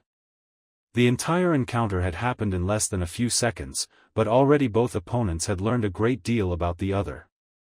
Remarkable. Naruto turned to see the puppeteer gazing at him with curious, glassy eyes that stared at him unblinkingly like he was some piece of complex machinery he needed to figure out. So you do possess the Rinnegan, that is truly fascinating. That rang alarm bells in Naruto's mind. This man could not have seen his eyes yet, and he didn't remember showing during his conversation with Itachi or Kisame. How could he possibly recognize what should have been an extinct Jujutsu purely from the skills he had displayed? Incredible, you will be my greatest masterpiece, a puppet like no other as I wield the power of the Sage of the Six Paths at my fingertips. I can promise you that once Akatsuki is done with your body, only the utmost time and care will go into reforming you into the perfect work of art. Naruto grimaced at that, glancing around to make absolutely sure that all of the puppets were irreparably broken. Should I feel honored by that? He took the lack of response from the man to mean he was planning his next move, meaning he should be wary. So Akatsuki, that is the name of the organization hunting the bijou? That at least explains the clouds. But I feel a more personal name would be apt in this situation. If you like, I'll start. He inclined his head in a mockery of politeness as the puppeteer continued to watch him coldly. Naruto Uzumaki, Jinchuriki of the Kyubi no Kitsune at your service, but I assume you already knew that. The manling's head tilted slightly, almost in a show of amusement, but was gone as soon as it appeared. I suppose it is only apt that you know the name of the artist that will turn you into the finest work of art ever seen. I am Sasori no Akasuna, former shinobi of Tsunegakure no Sato. Naruto struggled to put a face to that name for a moment, but nothing came to mind, for was the walking shinobi encyclopedia, not him. However, the fact he was from Tsunegakure at least confirmed he was definitely a puppeteer, a dangerous art if wielded by a skilled practitioner. You won't get that far. Despite the man's features not changing at all, Naruto could feel his mocking smile from beneath that thin strip of cloth. We'll see. It came so suddenly Naruto didn't even manage to bring his hand up all the way. It was pure luck that none of the myriad of Senbon that suddenly came shooting from Sasori's mouth didn't hit him. It was like they were all spring-loaded inside the puppeteer's body. He was just fortunate that the Shinra Tensei he did fire off managed to divert enough of the lethal metal needles so that they in turn threw the others off course. However, in Naruto's confusion, Sasori wasn't sitting idle, as he quickly proved. I'm afraid you are 20 years too early to be challenging me, boy. I will show you the difference in our ability. Through the cloud of smoke that had been kicked up by both of their techniques, a thin, tail-like metal blade suddenly sliced through the air, aiming to impale Naruto through the middle. Naruto managed to throw up an arm to counter it by batting it away by the flat side of the blade, but almost as soon as he did, it twisted around like it was a true tail, slicing back around to bisect him down the middle. He dived backward, throwing up a wall of sand to cover his escape. However, the razor-sharp tail cut through the earth wall like it was barely there. Come now, make this all at least worthwhile. Show me something so I don't get tired of waiting for you to fall. I would like to know the abilities of my next puppet before I have to strip you open. Naruto grimaced again as the cloud of smoke finally dissipated, revealing Sasori to still just be standing, or maybe crouching, there with the metal tail-like appendage swaying slowly behind him like his namesake would suggest. He looked down at his fingers, noticing a slight purple film over them from where he had touched the tail blade poison. Ah, so you noticed. Yes, that's a particularly nasty blend of mine, still experimental, but I'm sure you will be happy to test it out for me. Naruto wiped off the dangerous liquid on his robes before looking up, widening his eyes when he realized Sasori's tail was nowhere to be seen. Just in time too, as it burst out from the ground behind him, slicing through the air with an audible whine. Sasori just grunted when it met resistance, just not the type he had been expecting. From Naruto's back, from beneath his robes, emerged a blade very similar to Sasori's own, however his was serrated and not dripping with deadly debilitating poison. Fascinating, you already display certain characteristics of a puppet, opening you up and finding out your every secret will be just fascinating. Naruto for his part seemed just as surprised as his apparent tail blade fended off Sasori's, the gleaming metal of each sparking as the smooth blade of the puppeteer failed to gain any ground on Naruto's serrated one. Finally Sasori's retreated before Naruto had time to recoup and consider something else while the man's main method of attack was occupied. Almost instantly Naruto's blade retracted, taking the cold sensation with it as it merged back into normal flesh. Naruto may have felt discomfort by the alienating feeling of the Azura path, but he couldn't deny its versatility. I already told you, you won't get the chance. Again Naruto could feel the calculating, bloodshot eyes observing him coldly. I have yet to see anything that would suggest that. Naruto didn't give him a chance to do anything though as he preemptively raised both of his hands. Shinra Tensei. He almost breathed a sigh of relief as he saw the gravitational blast hit Sasori dead on with nothing coming out to block it or try to divert it. However, he was shocked when Sasori barely moved at all. What did happen though was his cloak had been blown off, revealing the horrific figure underneath. It appeared to be a large, dark-skinned man with his hair pulled into dreadlocks, crouched down on all fours, however his skin was unnaturally shiny and smooth while his joints were segmented. A puppet. The jointed mouth of the thing moved in a mockery of human speech as it shifted into a cruel smirk. Yes, Hirako, one of my favorites. It eliminates the problem all puppeteers face when it comes to defending themselves. Instead of hiding behind my puppets like most do, I hide inside them instead. Ingenious, no? The more calculating side of Naruto was slightly impressed at the idea, however the human part of him was disgusted this man was hiding inside what used to be a human. And now he could see the thing. He realized why his Deva Path's attack had no effect. Spikes had emerged from its feet and hand, locking it place on the ground. You have to understand, Kyubi Jinchuriki, I am a puppeteer. While other shinobi train, we instead prepare. The more a puppeteer prepares for every possible outcome, the better they are. The sickening human puppet crouched down lower as the blade, which was now revealed to emerge from the mouth of some twisted Hanya mask on its back, swayed entrancingly. And I am the best puppet master in the world. Naruto found himself grimacing internally once again. It seemed none of his tricks or abilities would work a second time on this man. Luckily he had a lot of them. Your hubris will be your downfall. Naruto raised a hand again and immediately the spikes dug into the ground in preparation for a Shinra Tensei, however the gravitation attack never came. Instead the puppet was unprepared for when Naruto suddenly closed his hand, straining under the massive influx of chakra running through the limb. Kenkiona Jibun. The previously flexible metal tail that hung threateningly over Hirako suddenly fell as if its weight had been quadrupled, which effectively it had. The puppet itself collapsed to the ground, the joints unable to hold up its own weight as the material it was made from began to buckle inwards. It would seem Sasori wasn't defeated though, as the Hirako puppet suddenly exploded outward, scattering hundreds upon hundreds of deadly, poison-laced sunbon in every possible direction with enough momentum to escape the increased gravitational field. Naruto's eyes widened as he opened his hand again, bringing up his other just in time for the dangerous needles to harmless bounce off an invisible wall of force. Sasori used the release to dash away from the broken remains of his puppet, landing high above Naruto on a tree, Akatsuki cloak fluttering in the breeze.